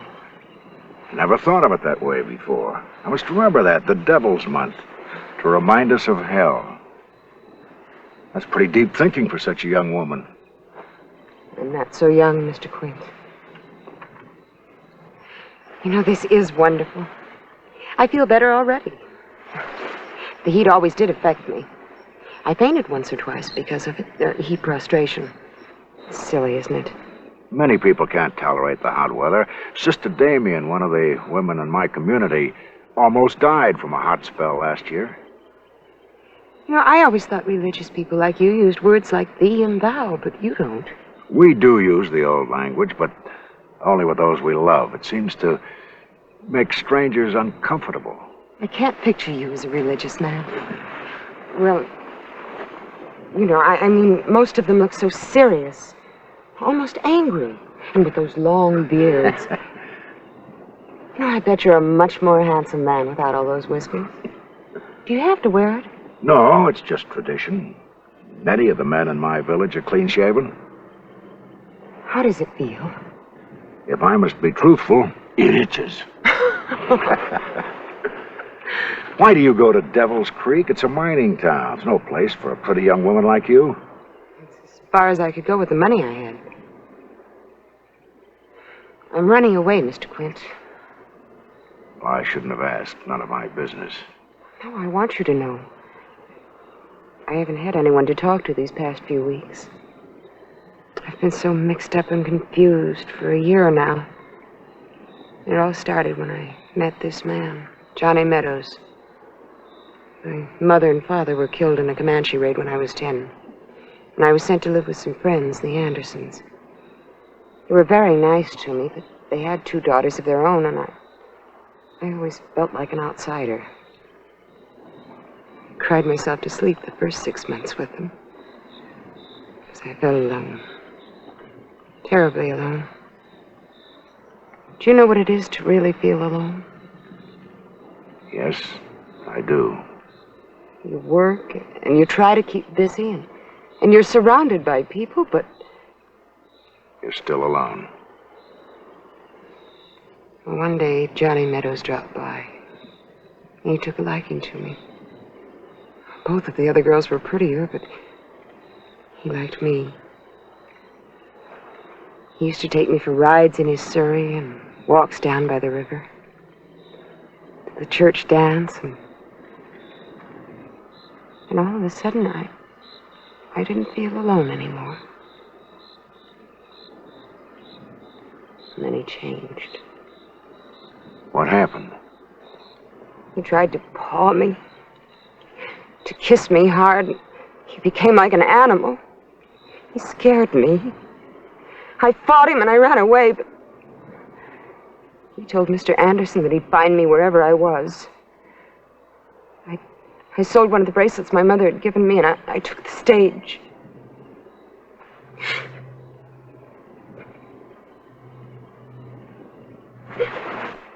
I'll never get married. Ever. I hate men. I don't even want to be around them. No, you're wrong. All men aren't like Johnny Meadows. Some men are animals, but not all. One day you'll meet some nice young man, and he'll love you and be kind to you and want to take care of you. You'll see. They're animals. They're selfish, savage animals. I don't ever want to have anything to do with any man. Christ was a man. Yes. And you're a man. And I'm not afraid of you. And is so gentle. Soothing. We'd better go back. I'm sorry I caused that.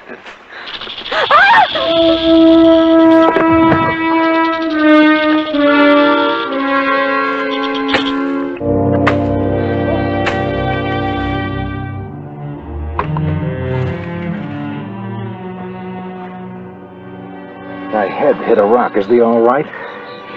Snake, it frightened me. It's only a scratch. I'll take you back now.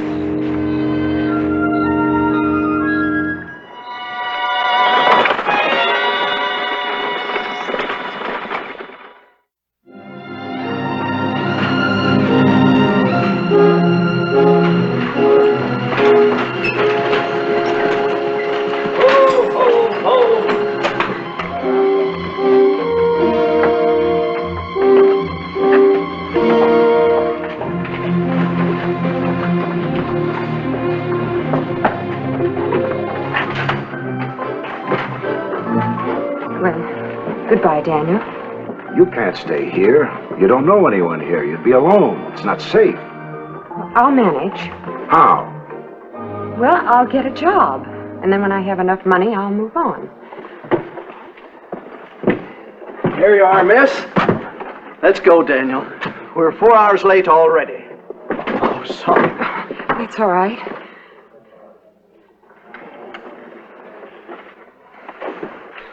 Look at those men. They're the kind of animals you were talking about. Be sensible. How can you live without any money? Where will you stay? Take this. Oh, no, Daniel. I couldn't take your money. No, I'll get a job. And then as soon as I've saved enough for stage fare, I'll go someplace else. Let's go, Mr. Quint. But suppose you can't find a job. It may take a few days, but I'll get one. I've got to. Daniel, are you in that much of a hurry to get to Rock Springs? Well, I've always gotten there the first week in August. Then you couldn't stay here for a few days. Come on, Mr. Quint. Do you really want me to stay? Oh, yes. I'm rolling right now, Mr. Quint.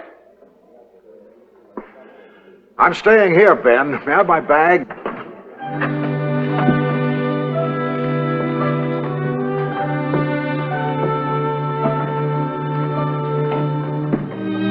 Come on! Here we go! Come on! Thank you, Daniel.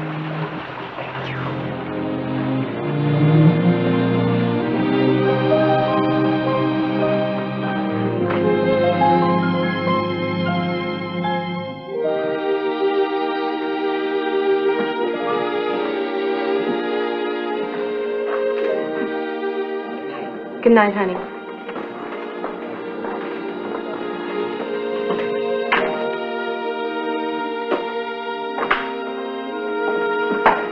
Daniel.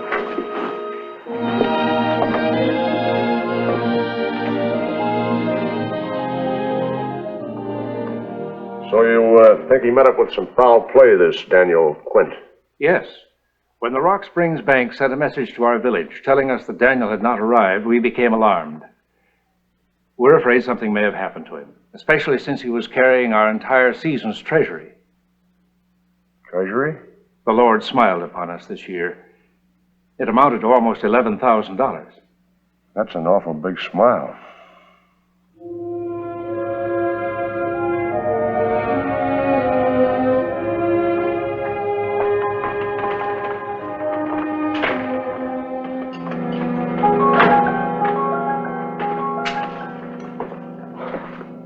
Daniel, you shaved it off. You look wonderful. I got tired of it. Hey! Lady, look. Oh, aren't you the handsome one? I'll be through in a minute.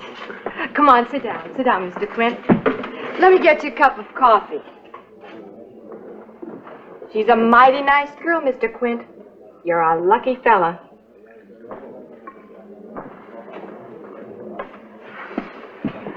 I just can't get over it. What a change.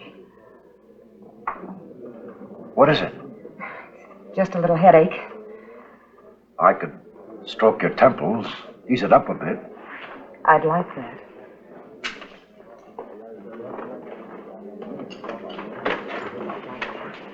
Excuse me, sir. I don't want to appear bold or nothing like that, but I sure do hanker to be introduced proper to your daughter, sir, and maybe... She's not my daughter.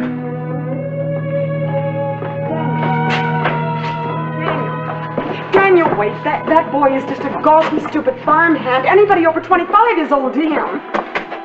Daniel! Daniel, wait. Daniel, please. Please let me talk to you. I'm leaving in the morning. I'm going to Rock Springs. All right, Daniel. But first I'm going to talk to you. There's nothing to talk about. Please go. You shouldn't be here, and I'm old enough to... To be my father? That is what you were going to say, isn't it?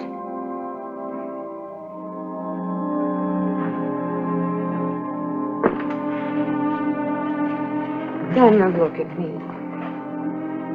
You're a handsome man, in the prime of life. Any woman would consider herself lucky to have a man like you. No, it's wrong. It's all wrong. It couldn't be. You're too intelligent to let the difference in our ages stop you. It's other things. You've been alone too long. The idea of marriage over again, a new marriage at this stage of your life, a young wife. You're afraid, Daniel. That's all it is. Maybe we're not right for each other, but we've got to give ourselves a chance to find out.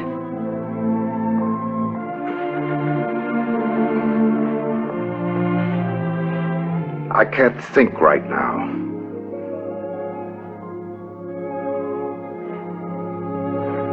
I've got to take a walk. Excuse me.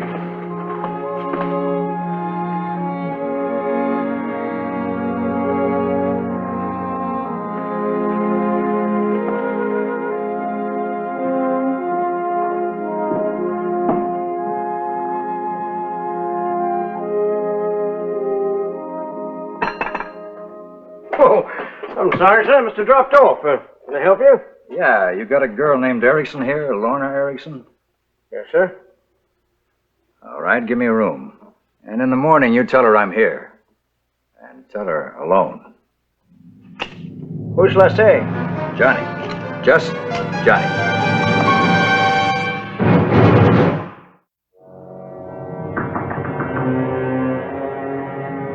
Come on in.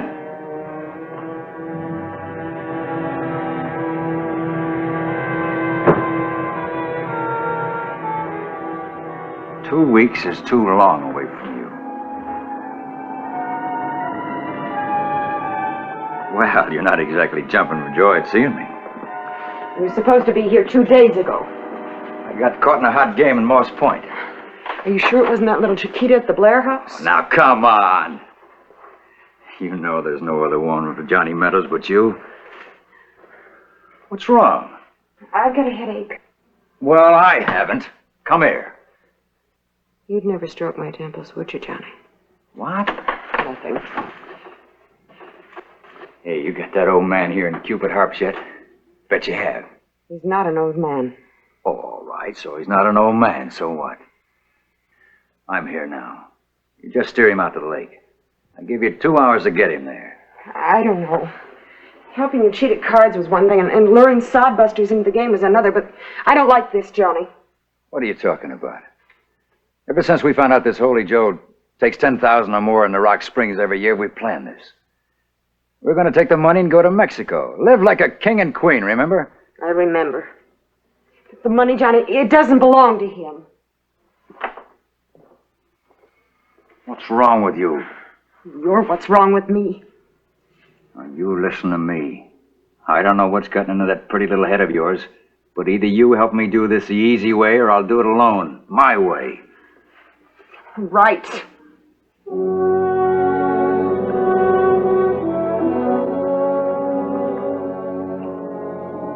hours.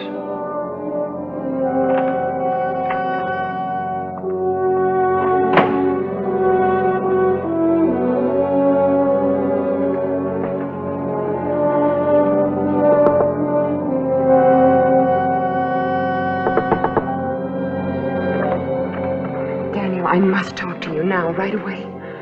All right. I want to talk to you. Let's take a ride. Then I'm going to Rock Springs. Hurry.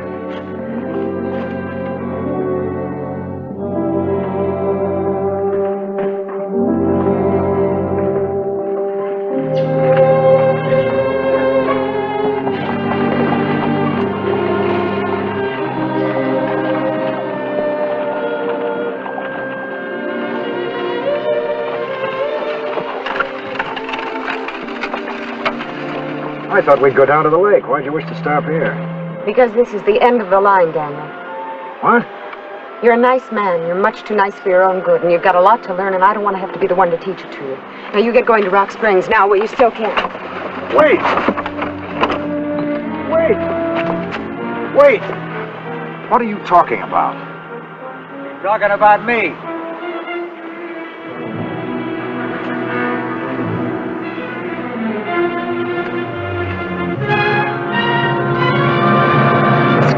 You're early, Lorna. Get his belt under his shirt. You know this man? He's Johnny Meadows. He wants your money belt, Daniel. Let's have it. You'd better give it to him. You're involved in this. Everything was all part of a plan just for the money. I said hand it over. And I believed you. I even felt... The money.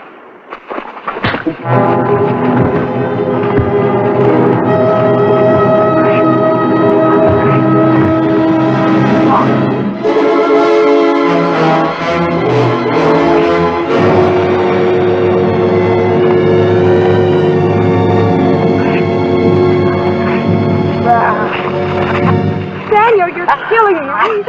Daniel, it isn't worth it.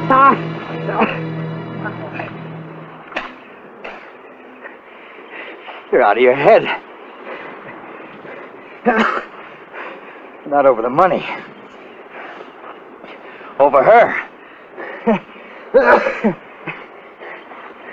You old fool. You're in love with her. Oh, she's nothing but a cheap little...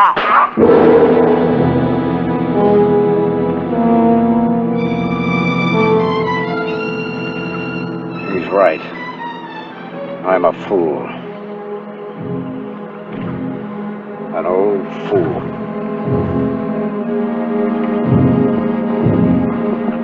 Daniel!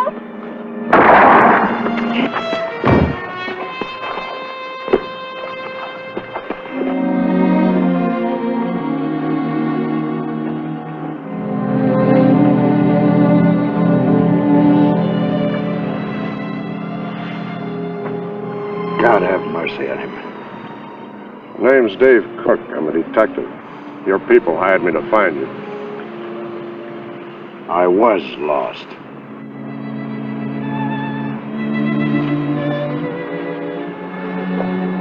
Daniel, those things I told you earlier about my childhood, about being so lonely, that much was true?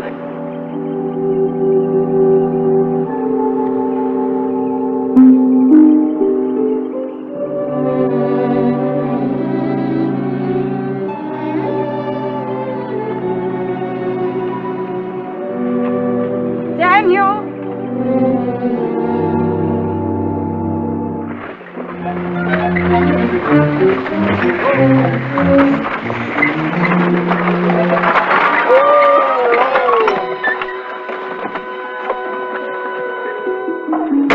Why, Daniel, thee looks so different. I feel different. Thee need not tell us what happened if thee does not wish to. There's much to tell.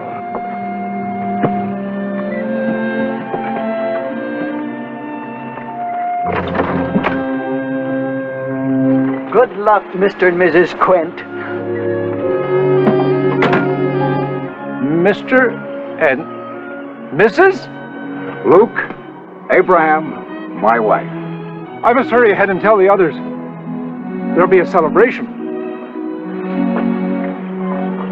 Our life in the village may not be easy for thee.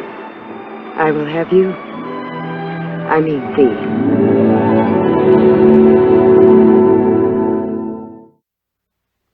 Dave Cook found Daniel Quint.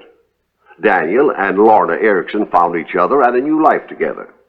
Later, General D.J. Cook, who became superintendent of the Rocky Mountain Detective Association, wrote about the incident in his book, published in 1882.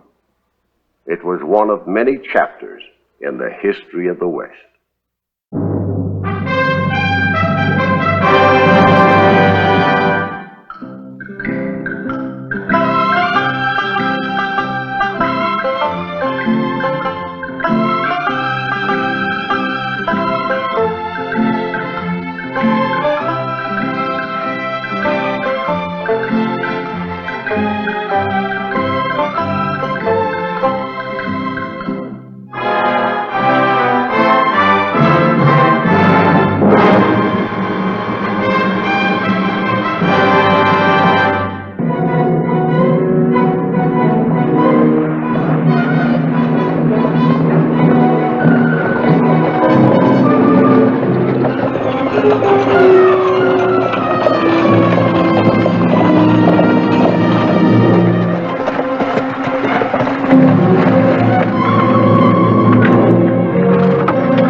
Death Valley Days.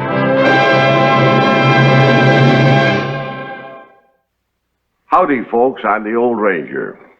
In the year 1860, in the territory known as Colorado, the mile-high city of Denver, measured from sea level to the 16th step of the old courthouse, was the farthest outpost of the frontier.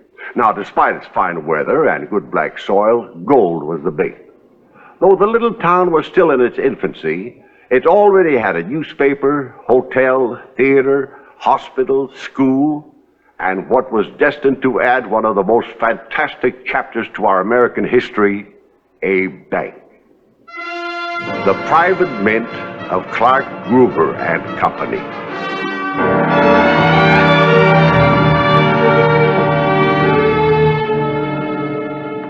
Don't understand it. The more business we do, the more money we lose. My dear Mr. Clark, at the rate Denver's growing, we should be out of business in about a year. Then you can go back east to stay. It's your turn. Go lose us some more money.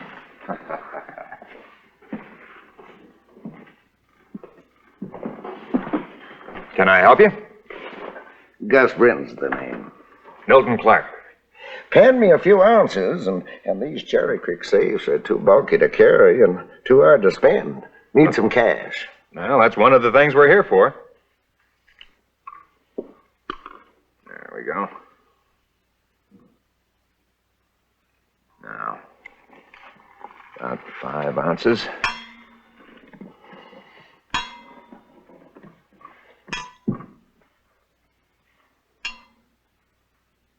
Almost 7 ounces, I'd say. That'll be...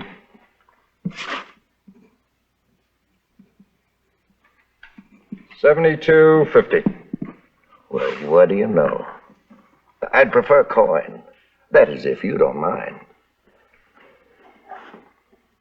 Not at all. 20, 40, 60, 70, 250. There we are. Say, how do you make anything on this deal? It's just a convenience to our customers. Costs us about what we charge you. 5% of the total transaction. Didn't see you take it. It's automatic. These weights weigh 5% more than marked. So the gold dust weighs in at 5% less than its actual weight. It saves us a lot of complicated arithmetic. Mighty clever. What won't they think of next? Well, thanks a lot. Morning. Morning. Well, how much did we lose this time? Not much. He only had a few ounces. And he wanted coin, of course. Of course. Oh, that leaves us awful short on the gold coin, partner. We got more coming in on the stage from Philly. And this changing dust to gold coin is breaking our backs. Oh, good morning, Bill. Bill? I'm afraid it isn't a very good morning for you boys. The stage has been held up and they got the money box. Your shipment was aboard. Well, you were insured, weren't you? Of course not. Wells Fargo would have charged us an additional 5%. Well, it would have been a lot cheaper than losing the whole shipment. Choose your own poison. Go broke fast or slow. Well, I hope it isn't that bad. We need you boys around here. Thanks a lot. Well, I guess I better be going. I got a newspaper to get out, and I don't have any help. See you, Bill. Bill? Well, Manny, what do we do now? Well, we could cut our throats.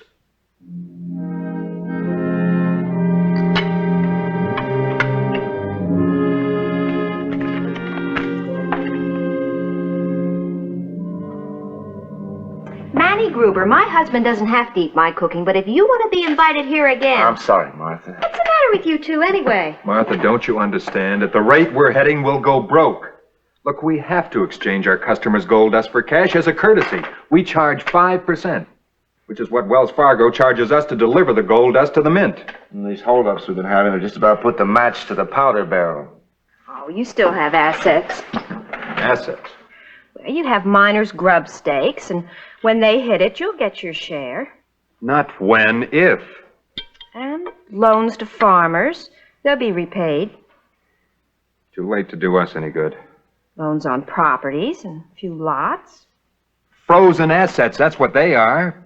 Just try collecting on any one of them. No, she's right, Mill. We're not busted yet. We still have a few thousand left in gold dust. How long will that last? Just have to figure a way to make some money. Make some money. That's it. Make some money. Why don't you? What do we want? Look, you've been doing a pretty good business so far, right? Uh-huh. But the more business you do, the more money you lose. So? And it's all because you have to send your gold east to Philadelphia to be minted. So? So make your own money. Mint your own coins. Martha, would you go bake a cake or something, or go wash the dishes, but leave us alone. We've got problems. No, wait a minute, Milt. She may have an idea here. Martha, say it again, will you? I just want to make sure I understand you. Make your own money. Mint your own coins right here in Denver.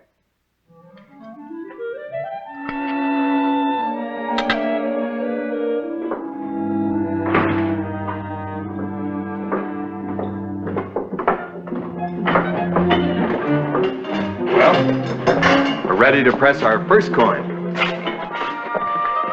Yeah, this is indeed an historic occasion for Denver's history. Well, we have to make sure it's the full weight. We don't want to shortchange anyone. This should do it. On the nose. Well,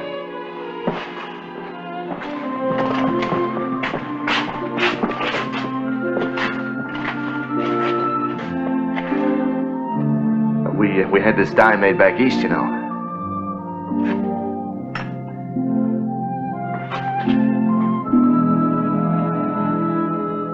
I think the honor belongs to Martha.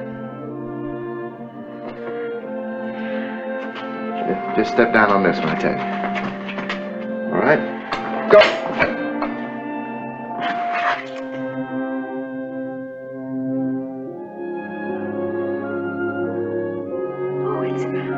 It's beautiful. This is just as shiny as the government's coin. And just as good. Hey, this is front page material. I better get busy. Well, gentlemen, there's money to be made here.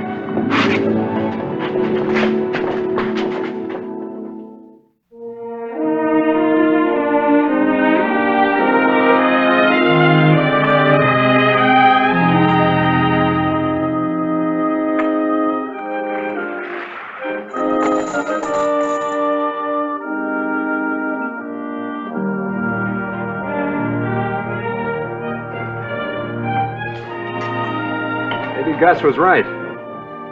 Maybe we should have put our pictures on one of those coins. If we put your face on one of them, it could cause an economic revolution. People that spend the money just to get rid of it fast.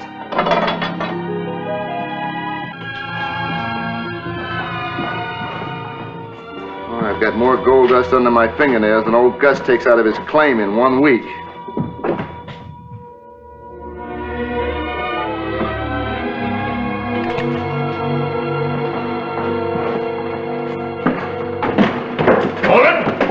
U.S. Marshals, don't make us fire. You're under arrest, both of you. Arrest? For what? What are you talking about? Counterfeiting.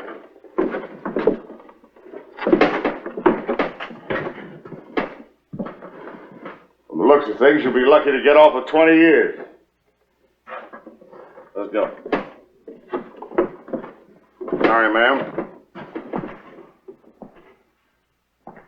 And we intend to prove beyond possibility of the slightest doubt that these two men, despite the fact that our nation is and was at that time embroiled in a civil war which threatens our very dissolution, did conspire to and actually made counterfeit coins in the denomination of $2.50, $5, $10, and $20.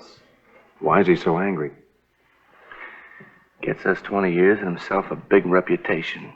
This not only could undermine the financial strength and integrity of our financial structure and system, contributing materially to the dissolution of these great United States, but also it might include the possibilities of selling.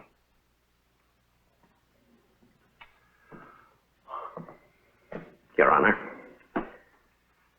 we intend to show that not only did my clients have no intent to defraud anyone, but that they have, in fact, performed a great service to our country and to the territory of Colorado.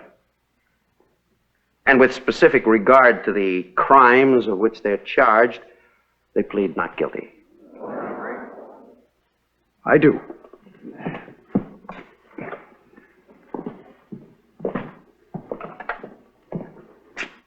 Your name is? Gibbs. Stanford Gibbs. Where do you reside, Mr. Gibbs? Pennsylvania. Philadelphia, Pennsylvania. And what is your occupation? I am the chief metallurgist at the United States Mint in Philadelphia. I want you to examine this $10 gold piece. Oh, yes, sir. Was this coin made at the mint? In Philadelphia? Of course not. What do you mean, of course not? Why, this coin, sir, this coin is spurious. Spurious? It's not genuine. False. A counterfeit. That's what it is. Counterfeit? Look, I don't know much about the law, but it seems to me you have a right to object. I know what I'm doing, believe me, Mr. Gruber. I hope so. Your witness, Mr. Barton. How many witnesses does this make? I lost count at 42. Mr. Gibbs. Sir. You say you're a metallurgist? That's right. I presume that you have run tests of the metal of which my client's spurious coins are made. I have. Will you please tell the court your findings? Well, they are made of gold, Your Honor, and... Not quite what I mean, Mr. Gibbs. We all know that gold is very soft, malleable, can be scratched with a knife. Its wearing qualities are very poor, so we alloy it to make it harder. I object, Your Honor. Counsel is leading the witness. Besides, it's immaterial. I don't see what this is all about, Mr. Barton. If it please. Your Honor, Mr. Fenner has consumed 3 full days of the court's valuable time. I have not yet used 3 minutes. Surely you must realize that I have some reason for this line of questioning. Objection overruled. You may proceed. Thank you, Your Honor. I am correct so far, Mr. Gibbs? Yes, quite correct. So I will ask you again. Of what are my client's spurious coins made? Well, they're made of an alloy of gold, gold and copper, to be precise. Approximately 10%. Did you find any other elements, any base metals in my client's coins? Lead, for example. No, sir, I did not. You did test them? Of course. Mr. Gibbs, do you happen to have any genuine United States coin on you? The coin of the realm, so to speak? I believe so. I wonder if you would be so kind as to lend some to me. Just for a few minutes, I promise to give them back.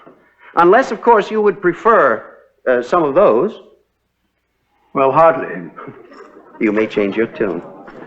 Now, one of each will do just splendidly. Thank you very much. Now, you have testified as to the accuracy of these scales, have you not? I have. Very well. Now, I've placed this $20 gold piece, which you have so kindly loaned to me, here on this pan. And here on this pan, I place a $20 gold piece made by my clients.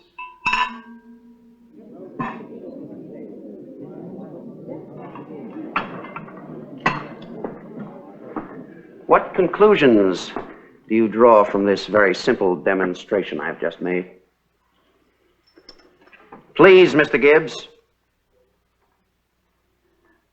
Well, it would seem that I would have to say that the gold content of my client's spurious coins is even greater than that of the United States government. Isn't that right? I guess so. You guess so? You know so! And you also know that this proves that it was obviously not the intent of my clients to defraud or take advantage of anyone, least of all the United States Treasury.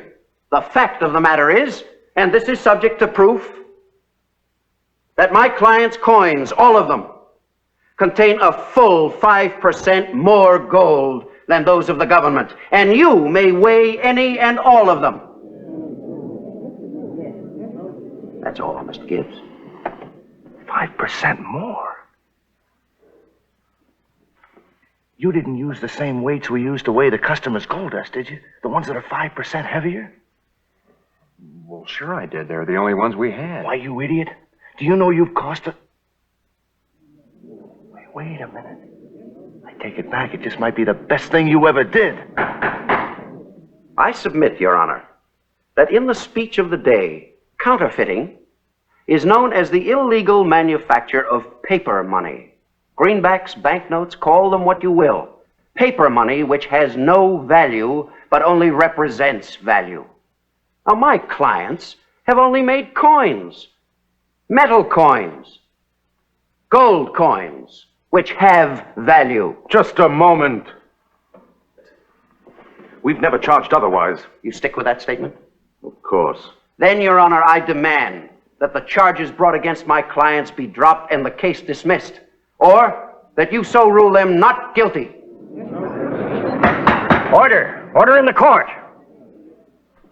Mr. Barton, on what grounds do you make such a motion? On the grounds, Your Honor, that there is no law, no statute on the books of the United States of America at the present time which makes it a crime or even a misdemeanor to make, manufacture, or cause to have manufactured coins of value as a means of exchange. And I challenge you and opposing counsel to quote to me or to show me such a law. Order! Order in the court! Mr. Fenner, Mr. Barton, you'll meet with me immediately in chambers. Court is recessed until tomorrow morning.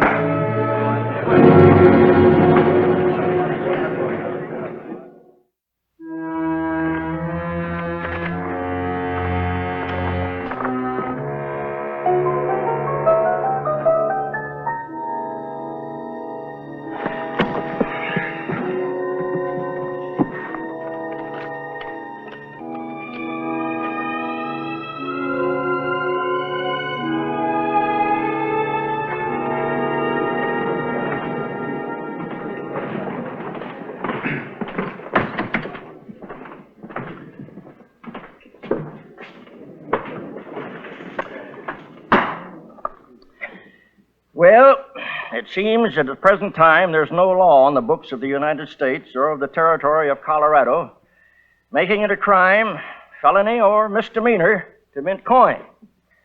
Therefore, I have no choice but to declare the defendants, Milton Clark and Emanuel Gruber, not guilty.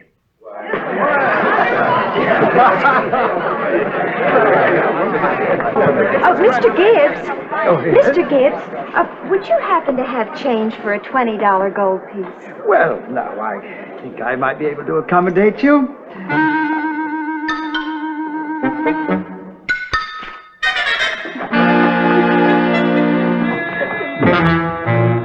Never thought I'd be happy getting back to these chores. Well, partner, judging from the amount of dust that Martha took in, you'll be doing this for months to come. Why don't you hire someone to help you? So Milt can go fishing and I can find me a gold mine. Here's to me, you've already found one.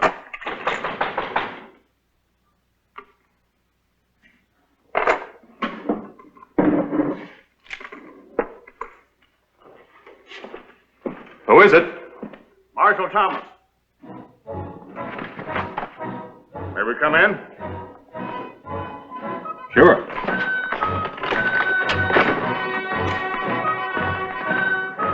You're working a bit late, aren't you, Marshal?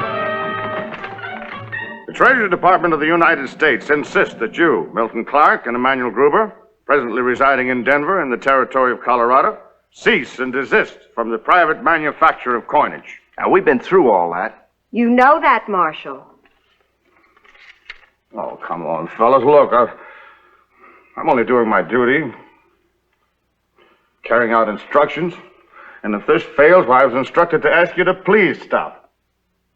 You see, the Treasury Department is awful embarrassed by what you've been doing. They'd be mighty grateful if you quit. What the government's really asking is that we close up shop and go out of business. The answer is no, and that's final. Oh, come on, fellas. Now, if you don't mind, Marshal, we have work to do here.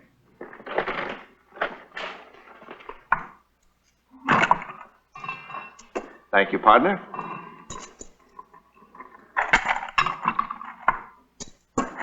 And that's that. What's what? That's the last you'll ever see of me down here. I'm going back to my kitchen for good. But we need you here. I've helped you get things straightened out. If you need more help, you hire someone. Martha, far be it from me to interfere between a man and his wife, but... Then don't. I'll get it.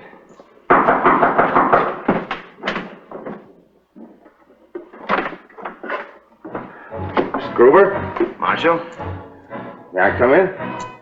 Suit yourself.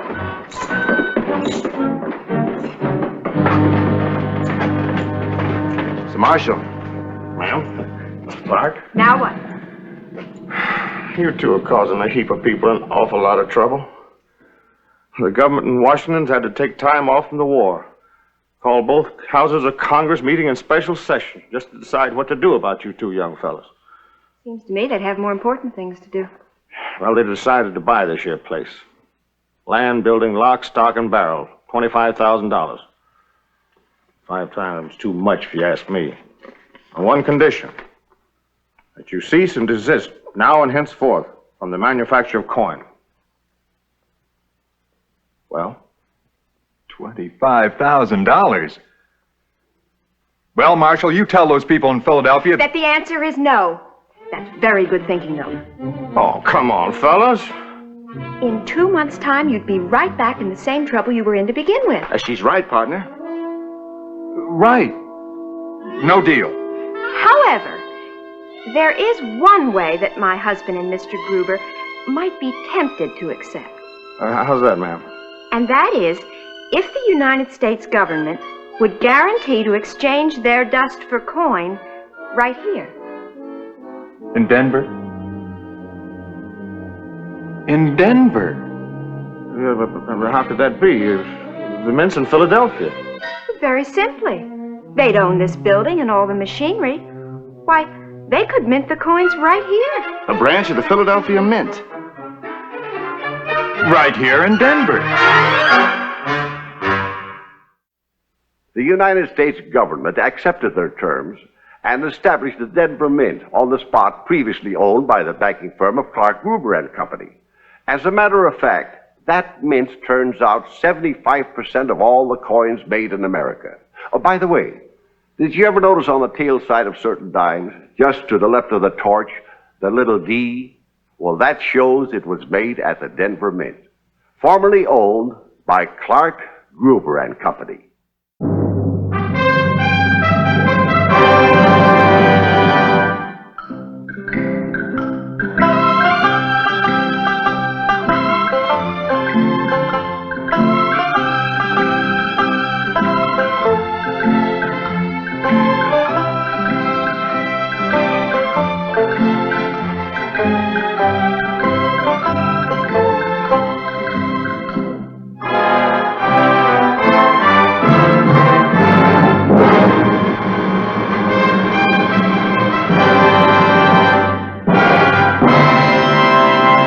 আমি আজকে বানিয়েছি fish পায়লা। Nipa, আজকে আমাদের যে নামটা আছে fish fusion, সেই নামের সাথে আপনার রেসিপির কোনো মিল নেই। আমি ডেফিনেটলি বল মাছ এই স্টাইলে রান্না করার ট্রাই করব ইন দ্য ফিউচার। এবার আমন্ত্রণ জানাচ্ছি ঢাকার প্রতিযোগী নিপাকে। নিপা, আপনার রেসিপি নিয়ে চলে আসুন।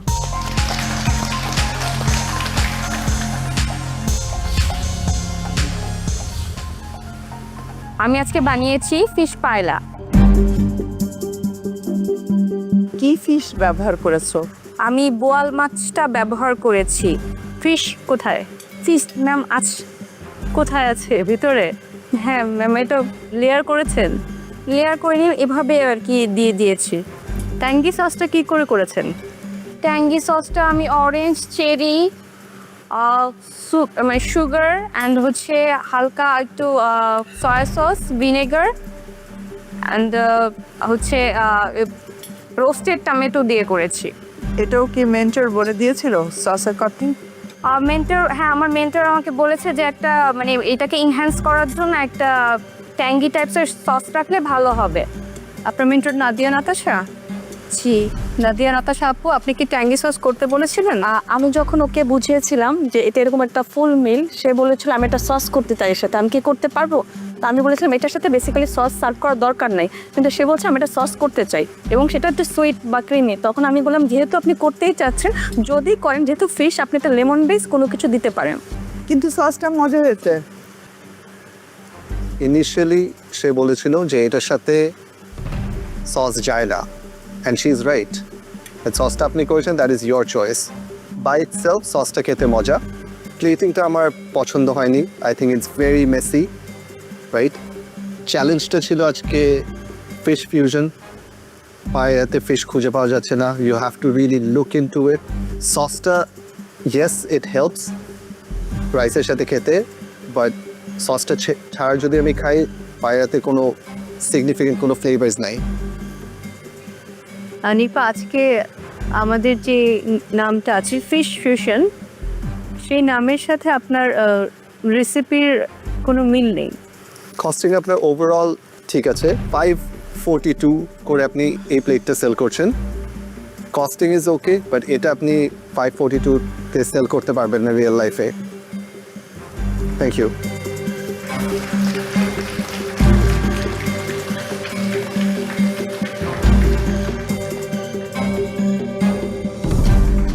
এবারে চট্টগ্রামের প্রতিযোগী উর্মি মাহবুব, আপনার রেসিপি নিয়ে চলে আসুন।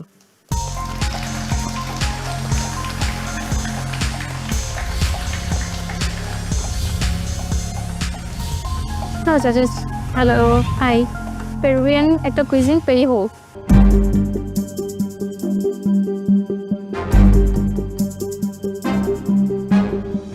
কি ফিশ এখানে ব্যবহার করে? এখানে আমি বোয়াল ফিশটা ইউজ করেছি। বোয়াল ফিশটাকে কিভাবে নিয়েছো? ছোট কিউব কেটে করে নিয়েছিলাম। কিউব কিউব করে একটু করে ফ্রাই করেছি প্রথমে কর্নফ্লাওয়ার দিয়ে, দেন আমি আবার স্টুর সাথে আমি প্রথমে বোয়ালের যে স্কিনটা ছিল ওটা দিয়ে একটা স্টক করেছিলাম, ওইটা দিয়ে আমি স্টুটা রান্না করেছি। ফিশ স্টু আকারে যদি বলো তাহলে ভালো, তবে বোয়ালের ফ্লেভারটা কিন্তু আছে, খারাপ না, খেতে ভালো। আমি বলবো ভালো ছিল, good try. Thank you.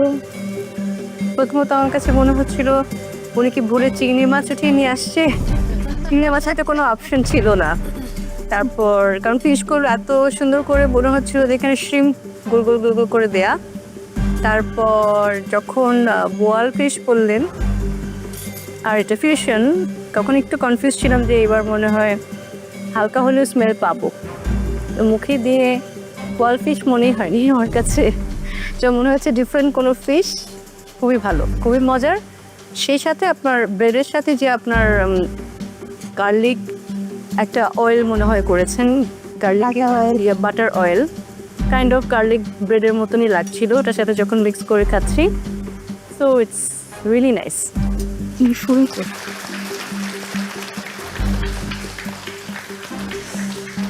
Simple plating, অনেক নাইস কালার্স আপনি নিয়ে এসেছেন এই ডিশটাতে।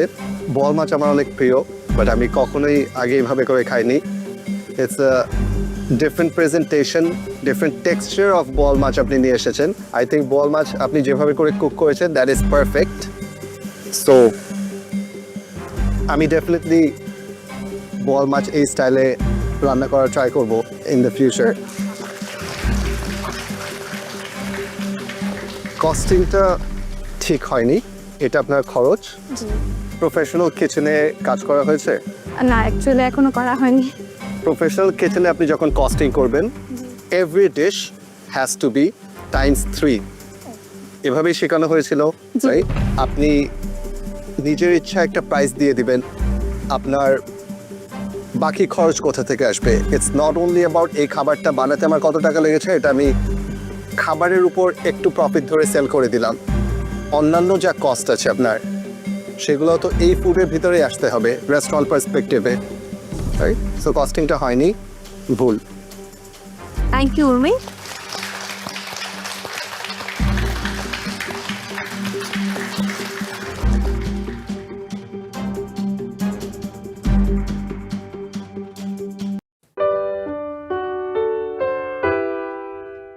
প্রথম চ্যালেঞ্জ উৎসবের স্বাদ এবং দ্বিতীয় চ্যালেঞ্জ স্বাদের বিশ্ব ভ্রমণ, এই দুই চ্যালেঞ্জ মিলিয়ে টপ 20 থেকে বটম 2 কিন্তু আজকে এই মঞ্চ থেকে এলিমিনেট হবে।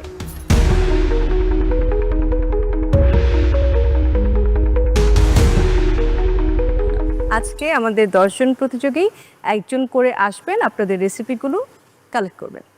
প্লিজ চলে আসুন আপনারা।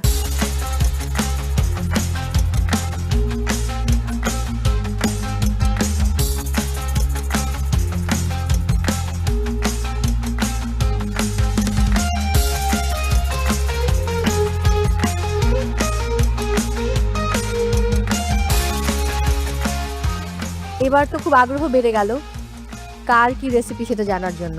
সবাই সবার রেসিপি পেয়ে গেছেন, এবার আমাদের সবার আগ্রহ বেড়ে গেছে যে আপনাদের রেসিপিগুলো কি সেটা জানার জন্য।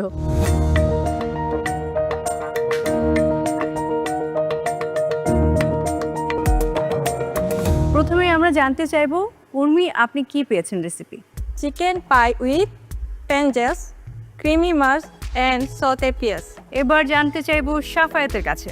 আমি আজকে পেয়েছি spiced beef and apricot tagine with toasted almond and couscous. Rupa, আমি আজকে পেয়েছি chicken pepper beef, bok choy and homemade noodles ramen. Zinat, আজকের কি আছে দেখি। আমি আজকে পেয়েছি roasted tomato and cheese stuff crispy chicken breast with mushroom risotto. Saima, দেখি তোমার ভাগ্যে কি আছে। আমি আজকে পেয়েছি lemongrass skewered prawn balls with prawn bisque in a homemade bread bowl. Asit, তোমার কি কি রেসিপি পেয়েছো একটু শুনি। Spiced beef and date empandas with green pea hummus and tamarind glaze. Next, Nashita, আপনি কি রেসিপি পেয়েছেন আজকে? আমি পেয়েছি sweet apple and banana toffee pie with honey orange ড্যাটসন। নশিন মুবাশিরা, কি রেসিপি পেয়েছেন আজকে? আমি পেয়েছি spicy teriyaki chicken with garlic broccoli and layered in bao. Munim, আপনি কি রেসিপি পেয়েছেন? আমি আজকে পেয়েছি dark chocolate and chilli mousse tart with strawberry coulis and caramel popcorn topping cocoa tart shell. মুনিমকে নিয়ে আসলে খুব টেনশনে আছি যে কোনোভাবে যেন মুনিম আজকে ভালোটা করে ফেলে, তো তাহলে হয়তো আমি আজকে টেনশন থেকে কিছুটা রিলিফ হব। জাজেস, বাকি রয়েছে শুধু কুমো, এটা একটু আমি জানি।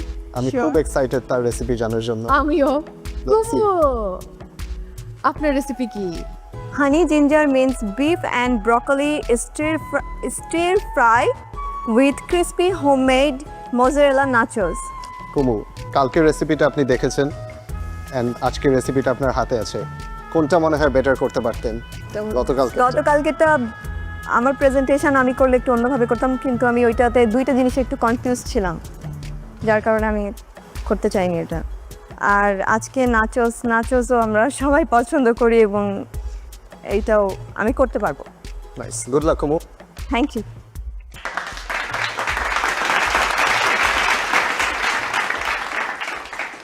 পার্টিসিপেন্টস, গত পর্বের মতোই কুকিংয়ের জন্য থাকবে হলো 2 আওয়ার্স, মানে 2 ঘন্টা। আর আমাদের রাঁধুনি গ্রোসারি শপের জন্য থাকছে 15 মিনিট। সবশেষে কস্টিং এবং ক্লিনিংয়ের জন্য থাকছে 15 মিনিট। সবাইকে আবার একটু মনে করিয়ে দিতে চাই, আমাদের প্রথম চ্যালেঞ্জ উৎসবের স্বাদ এবং দ্বিতীয় চ্যালেঞ্জ স্বাদের বিশ্ব ভ্রমণ, এই দুই চ্যালেঞ্জ মিলিয়ে টপ 20 থেকে বটম 2 কিন্তু আজকে এই মঞ্চ থেকে এলিমিনেট হবে।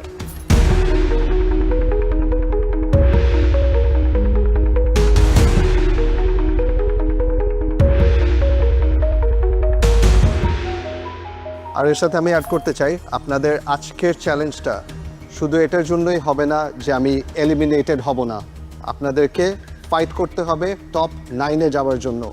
কারণ আমি আগেও বলেছি, টপ 9-এ যখন যাবেন আপনাদের নেক্সট এপিসোডে, নেক্সট চ্যালেঞ্জে অ্যাডভান্টেজ থাকবে র্যাঙ্ক ওয়াইজ।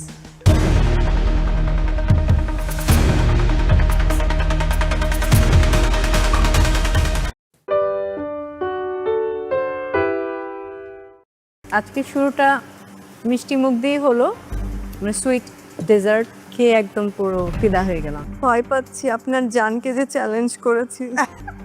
সো এবার আমি আমন্ত্রণ জানাচ্ছি ঢাকার প্রতিযোগী নাশিতা বাসার কি আপনার খাবার নিয়ে চলে আসুন।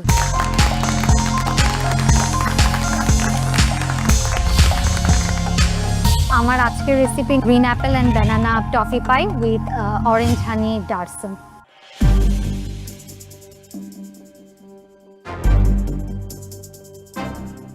সেটা উপরের পাইপিংটা কি ফ্লেভার্স দিয়ে করেছেন? যেহেতু আমার অরেঞ্জ ডার্সন ছিল, আমি একটু অরেঞ্জ এসেন্স দিয়েছি। ভিতরের ফিলিংটা কি Apple?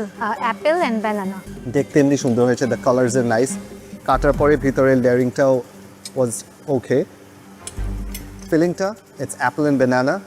What I like is both apple and ব্যানানার ফ্লেভারটা বোঝা যায়। আপনি যেটা বলে সেল করছেন বা যেটা নাম দিচ্ছেন ওটার সাথে ম্যাচ করে জিনিসটা।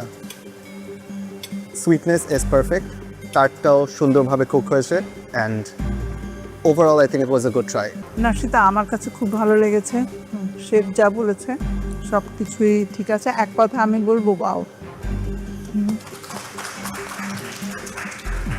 আজকে শুরুটা মিষ্টি মুখ দিয়েই হলো, মানে সুইট ডেজার্ট খেয়ে একদম পুরো ফিদা হয়ে গেলাম, খুবই ভালো। প্লেটের কস্টিংটা আপনি দিয়েছেন, প্লেটে স্ট্রবেরিটা মেনশন করেননি। স্ট্রবেরি কস্টিংটা এখানে missing, other than that it's ওকে।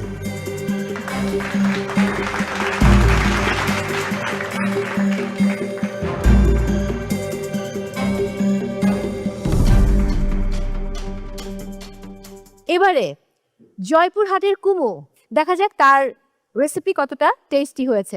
চলে আসুন।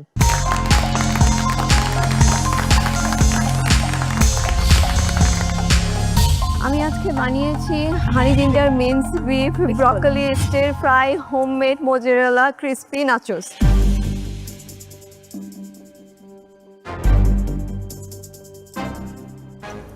এই তিনটা কি? তিনটা সস বানিয়েছি। গ্রিন কালার যেটা দেখা যাচ্ছে এটা হচ্ছে কোরিয়ান্ডার আর পিনাটস এর একটা সস। এটা হ্যাঁ, আর এটা আর ইয়েলো যেটা মাস্টার্ড ইয়েলো কালার, এটা অ্যাকচুয়ালি মাস্টার্ড মেও একটা সস। আর এইটা হচ্ছে হানি জিঞ্জার ট্যামারিন্ড একটা sauce. Plating looks really nice, অনেক সুন্দর হয়েছে। The nachos are crispy. I think it was very smart of you যে দুভাবে নাচোস করা। ইট ইজ সেফ থাকা যে আমি ওভেনেও করছি আবার ডিপ ফ্রাইও করছি। আপনার রেসিপিতে ব্রকলি ছিল, বাট এটাকে মিন্স করে বিফের সাথে দিয়ে দিয়েছেন। I think that was very smart, excellent একটা আইডিয়া ছিল। এক্সেলেন্ট একটা, মানে আমি কি বলবো যে ফ্যাবুলাস একটা ফুড খেলাম, মুখের মধ্যে এখনো আমি রয়ে গেছে। Thank you. এত সুন্দর দুজন বিজ্ঞ বিচারকের কাছে কমপ্লিমেন্ট পেয়ে গেছেন অলরেডি, আমি আর কি বলবো। ভয় পাচ্ছি আপনার জানকে যে চ্যালেঞ্জ করেছি। গত পর্বের সিদ্ধান্তটা আসলে ঠিক ছিল। Thank you. Thank you ma'am. এটাকে আপনি লাস্টে ডিভাইড বাই 2 কানা করে দুটো পোরশন করেন। আরেকটা প্লেটিং এ, হ্যাঁ। Perfect, thank you. Thank you.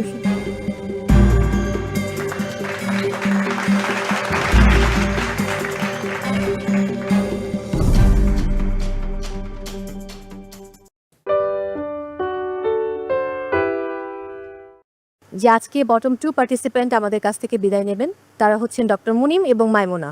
আমি তাদেরকে অনুরোধ করব এবারের সিজনের জন্য এই মহামঞ্চ ছেড়ে বিদায় নিতে।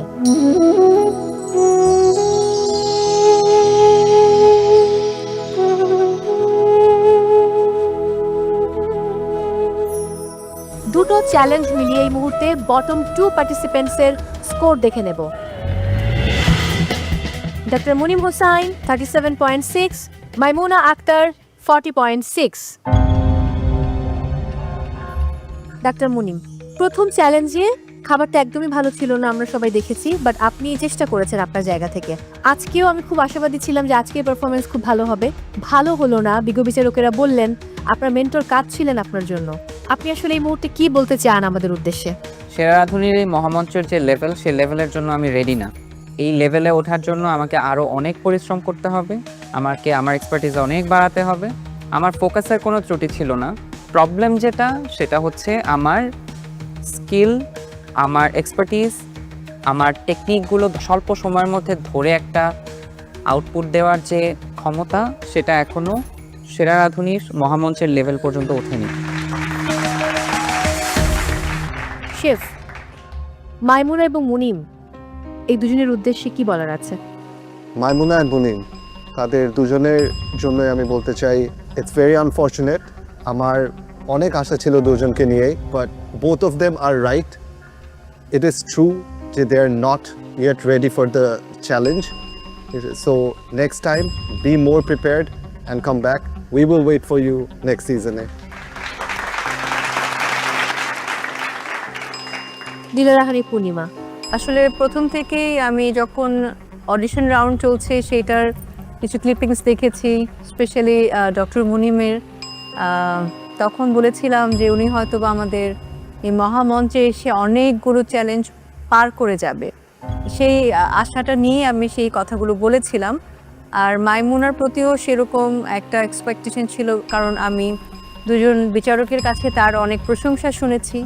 ভেবেছিলাম তারা অনেক দূর যাবে, বাট তারা দুজনেই সুন্দরভাবে তাদের নিজেদের ল্যাকিংসগুলো এত ভালোভাবে ব্যাখ্যা দিয়েছেন। সেটার জন্য আমি অ্যাপ্রিসিয়েট করি এবং সেটার জন্য আমি আপনাদের দুজনকে আমি দাঁড়িয়ে ক্ল্যাপ করি। Thank you. মরে যাবো ম্যাডাম, মরে যাবো, প্লিজ। Thank you. শ্রদ্ধেয় রাহিমা সুলতানা রিতা, আসলে মাইমুনা এবং মুনিম দুজনের প্রতি অনেক বেশি আশা ছিল, তবে একটা কথা বলতে হবে যে এই যে একটা চ্যালেঞ্জ আর এই যে একটা জায়গা, অনেক স্কিল্ড পার্সনও দেখা যায় যে একদিনের একটু ভুলের জন্য তারা কিন্তু এইখানে আর থাকতে পারে না, স্কোর কমে যায়। তো এই জায়গাটা এমনই যে স্কিল, ঠান্ডা মাথা, সব অনেকগুলো জিনিস একসাথে মিশিয়ে কাজ করলেই কিন্তু এই জায়গায় টিকে থাকা যায়, সাস্টেইন করা যায়। Thank you. মাহফুজুর রহমান, মাইমুনাকে নিয়ে কি বলবেন? আসলে এই মহামঞ্চে ছোট ছোট ভুল একজন মানুষকে তার নিজের স্বপ্ন থেকে অনেক দূরে সরিয়ে দেয়। এটা মাইমুনার আজকের এই রেজাল্টটা একটা সব থেকে বড় উদাহরণ আমার কাছে মনে হয়। আর থাকে না যে পরিবারের একটা সব থেকে আশাবাদী বাচ্চাটা যদি কিছু হয়, এটা অনেকে আশাহত হয়। আমিও ঠিক তেমন, মাইমুনাকে নিয়ে আমি অনেক আশাবাদী ছিলাম, সে হয়তো সামনে আরও অনেক অনেক ধাপ অতিক্রম করবে। সেই জায়গা থেকে আমার অনেক খারাপ লাগছে, কিন্তু আমি যেটুকু মাইমুনাকে চিনি, সে অনেক স্ট্রং মেন্টালিটি থেকে আসছে। তার হচ্ছে অনেক স্ট্রং যে বুদ্ধিগুলো থাকে, তীক্ষ্ণ বুদ্ধি দিয়ে সে সামনে অনেক দূরে এগোবে। তার জন্য আমার অনেক অনেক শুভকামনা। Thank you. নাদিয়া নাতাশা, আমি আসলে গ্র্যান্ড অডিশনে ছিলাম, বাইরে থেকে দেখেছিলাম ডক্টর মুনিমের রান্না। তো আমার কাছে মনে হয়েছিল ও অনেক কিছু পারে বা অনেক স্ট্রং একটা মানুষ এই জায়গায় ক্ষেত্রে। বাট দুটো এপিসোডে যখন ও কাজ করেছে, আমার যেটা মনে হয়েছে ওর নলেজের অনেক অভাব আছে। এটা বেসিক আমাদের অনেকেরই থাকে, যেহেতু আসলে সেই প্রফেশনের না। সো ওই জায়গাটায় হয়তো আমি যতটুকু দিয়েছিলাম অতটুকু নিতে পারিনি। বাট আজকে যেটা করেছে, সে আসলে পুরোপুরি এফোর্ট দিয়েছিল। ওই জায়গাটাও আমার খারাপ লাগাটা আছে, যে চেষ্টা করেছে সে অ্যাটলিস্ট যাওয়ার আগে। সো হয়নি, খারাপ তো লাগবে, কারণ আমার টিমের একজন চলে যাচ্ছে, ওই জায়গাটায় খারাপ লাগছে। বাট আমি জানি যে সে আবার ব্যাক করবে, নিশ্চয়ই শিখে সে আবার আসবে। তার জন্য সবসময় শুভকামনা থাকে। Thank you. এবার যেটা আসলে রুলস, যে আজকে বটম 2 পার্টিসিপেন্ট আমাদের কাছ থেকে বিদায় নেবেন, তারা হচ্ছেন ডক্টর মুনিম এবং মাইমুনা। আমি তাদেরকে অনুরোধ করব এবারের সিজনের জন্য এই মহামঞ্চ ছেড়ে বিদায় নিতে।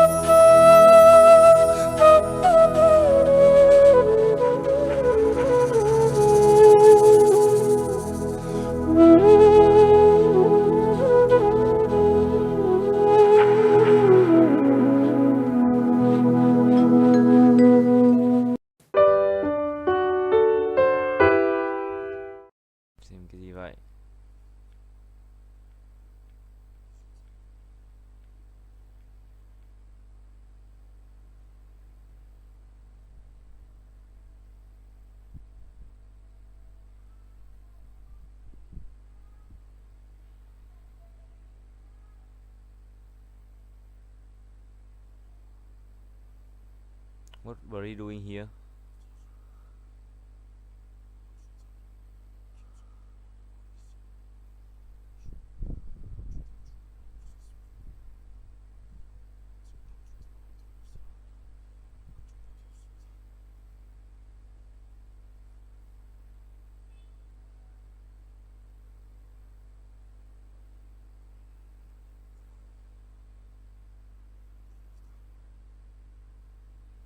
Không tin anh à? Sao? Nhót.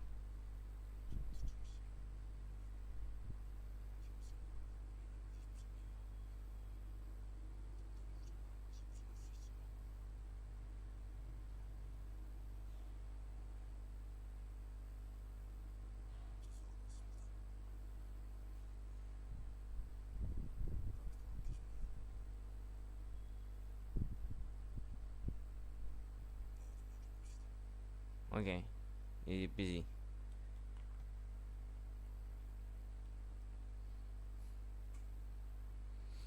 Giang he bin.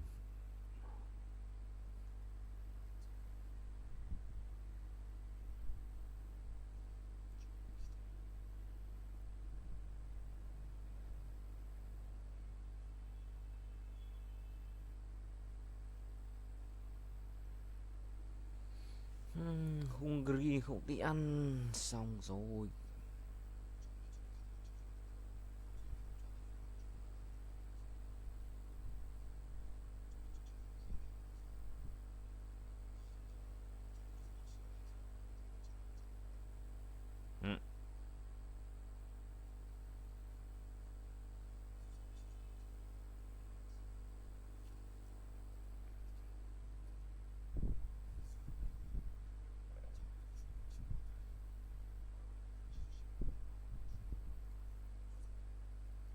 Jun hả?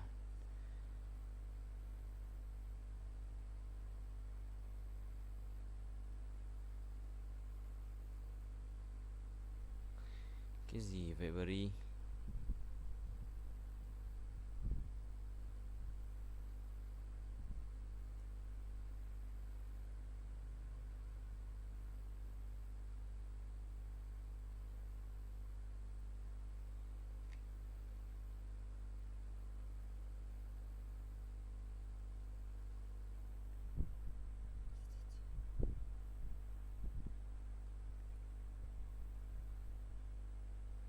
Mày nhon.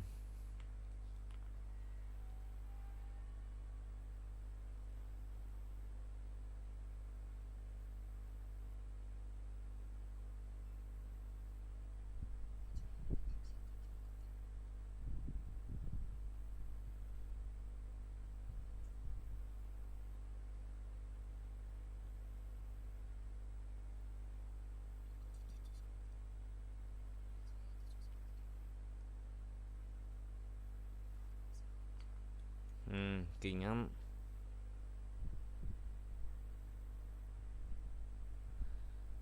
Giang Tê Su.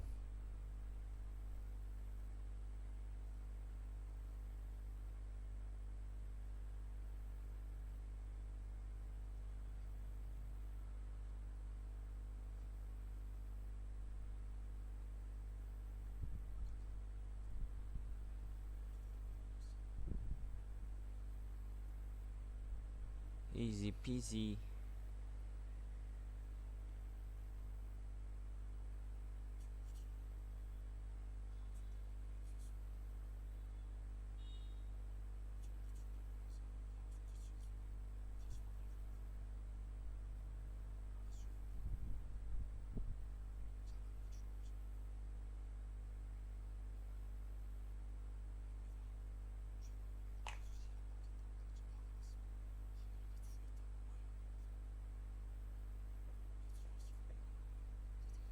Cô ấy bị nổ.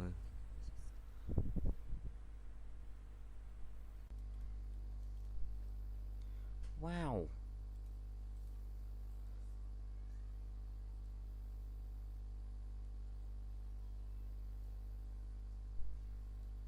Một chú bé Galo đấy.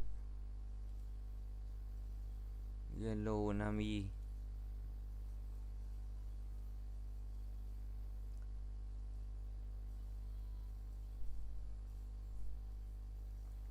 Khó thế. Sao khó thế nhở? Ulti. Nice.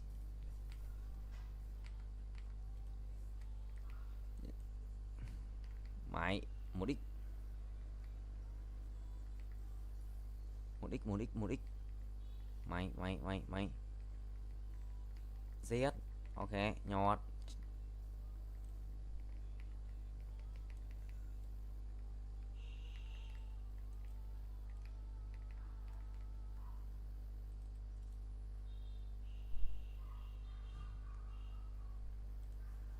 Sụt rồi cả ba luôn, sợ thật đấy. Vẫn chưa có tiên phong, vẫn chưa cái kẹo tiên phong. Cái kẹo tiên phong tanh tanh tanh.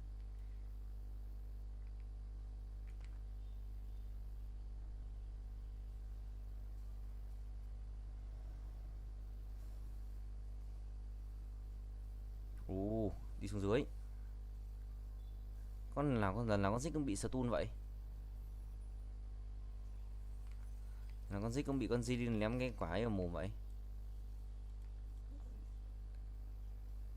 Gì anh thường mơ.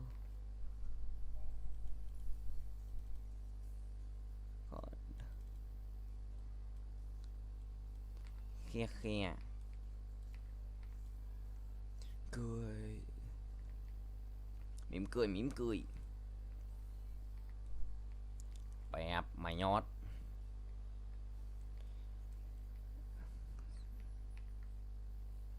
Một Z nhót hết.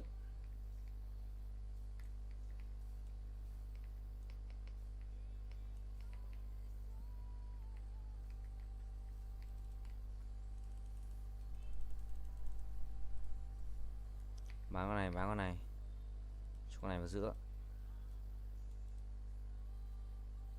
Đó, đơn giản, easy peasy broccoli. Đốt này. Này. Cái này đi. Ô. Cái này đi.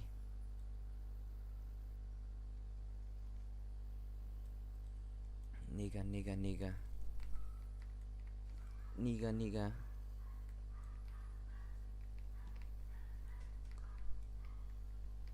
Bém. Đi tiếp chưa? Đi tiếp thôi chứ còn gì nữa.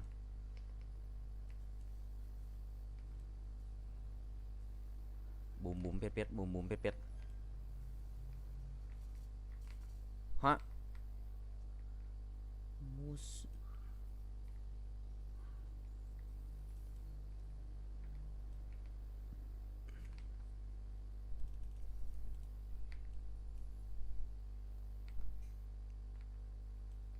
Nhanh lao.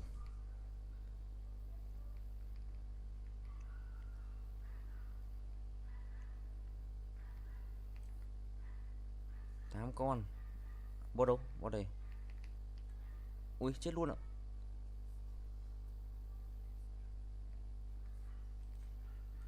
Mày đánh nào? Mày nào? Bẹp. Cái thằng ngoài nó cứ bắn mình.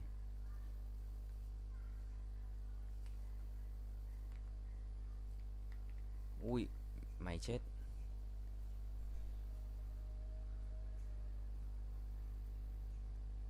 Ui.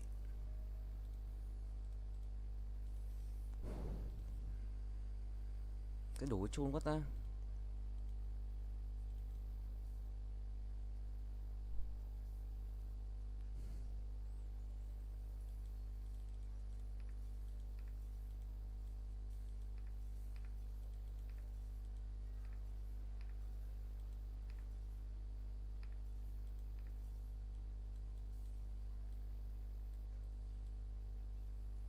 Cứ tạm tạm này đi ha.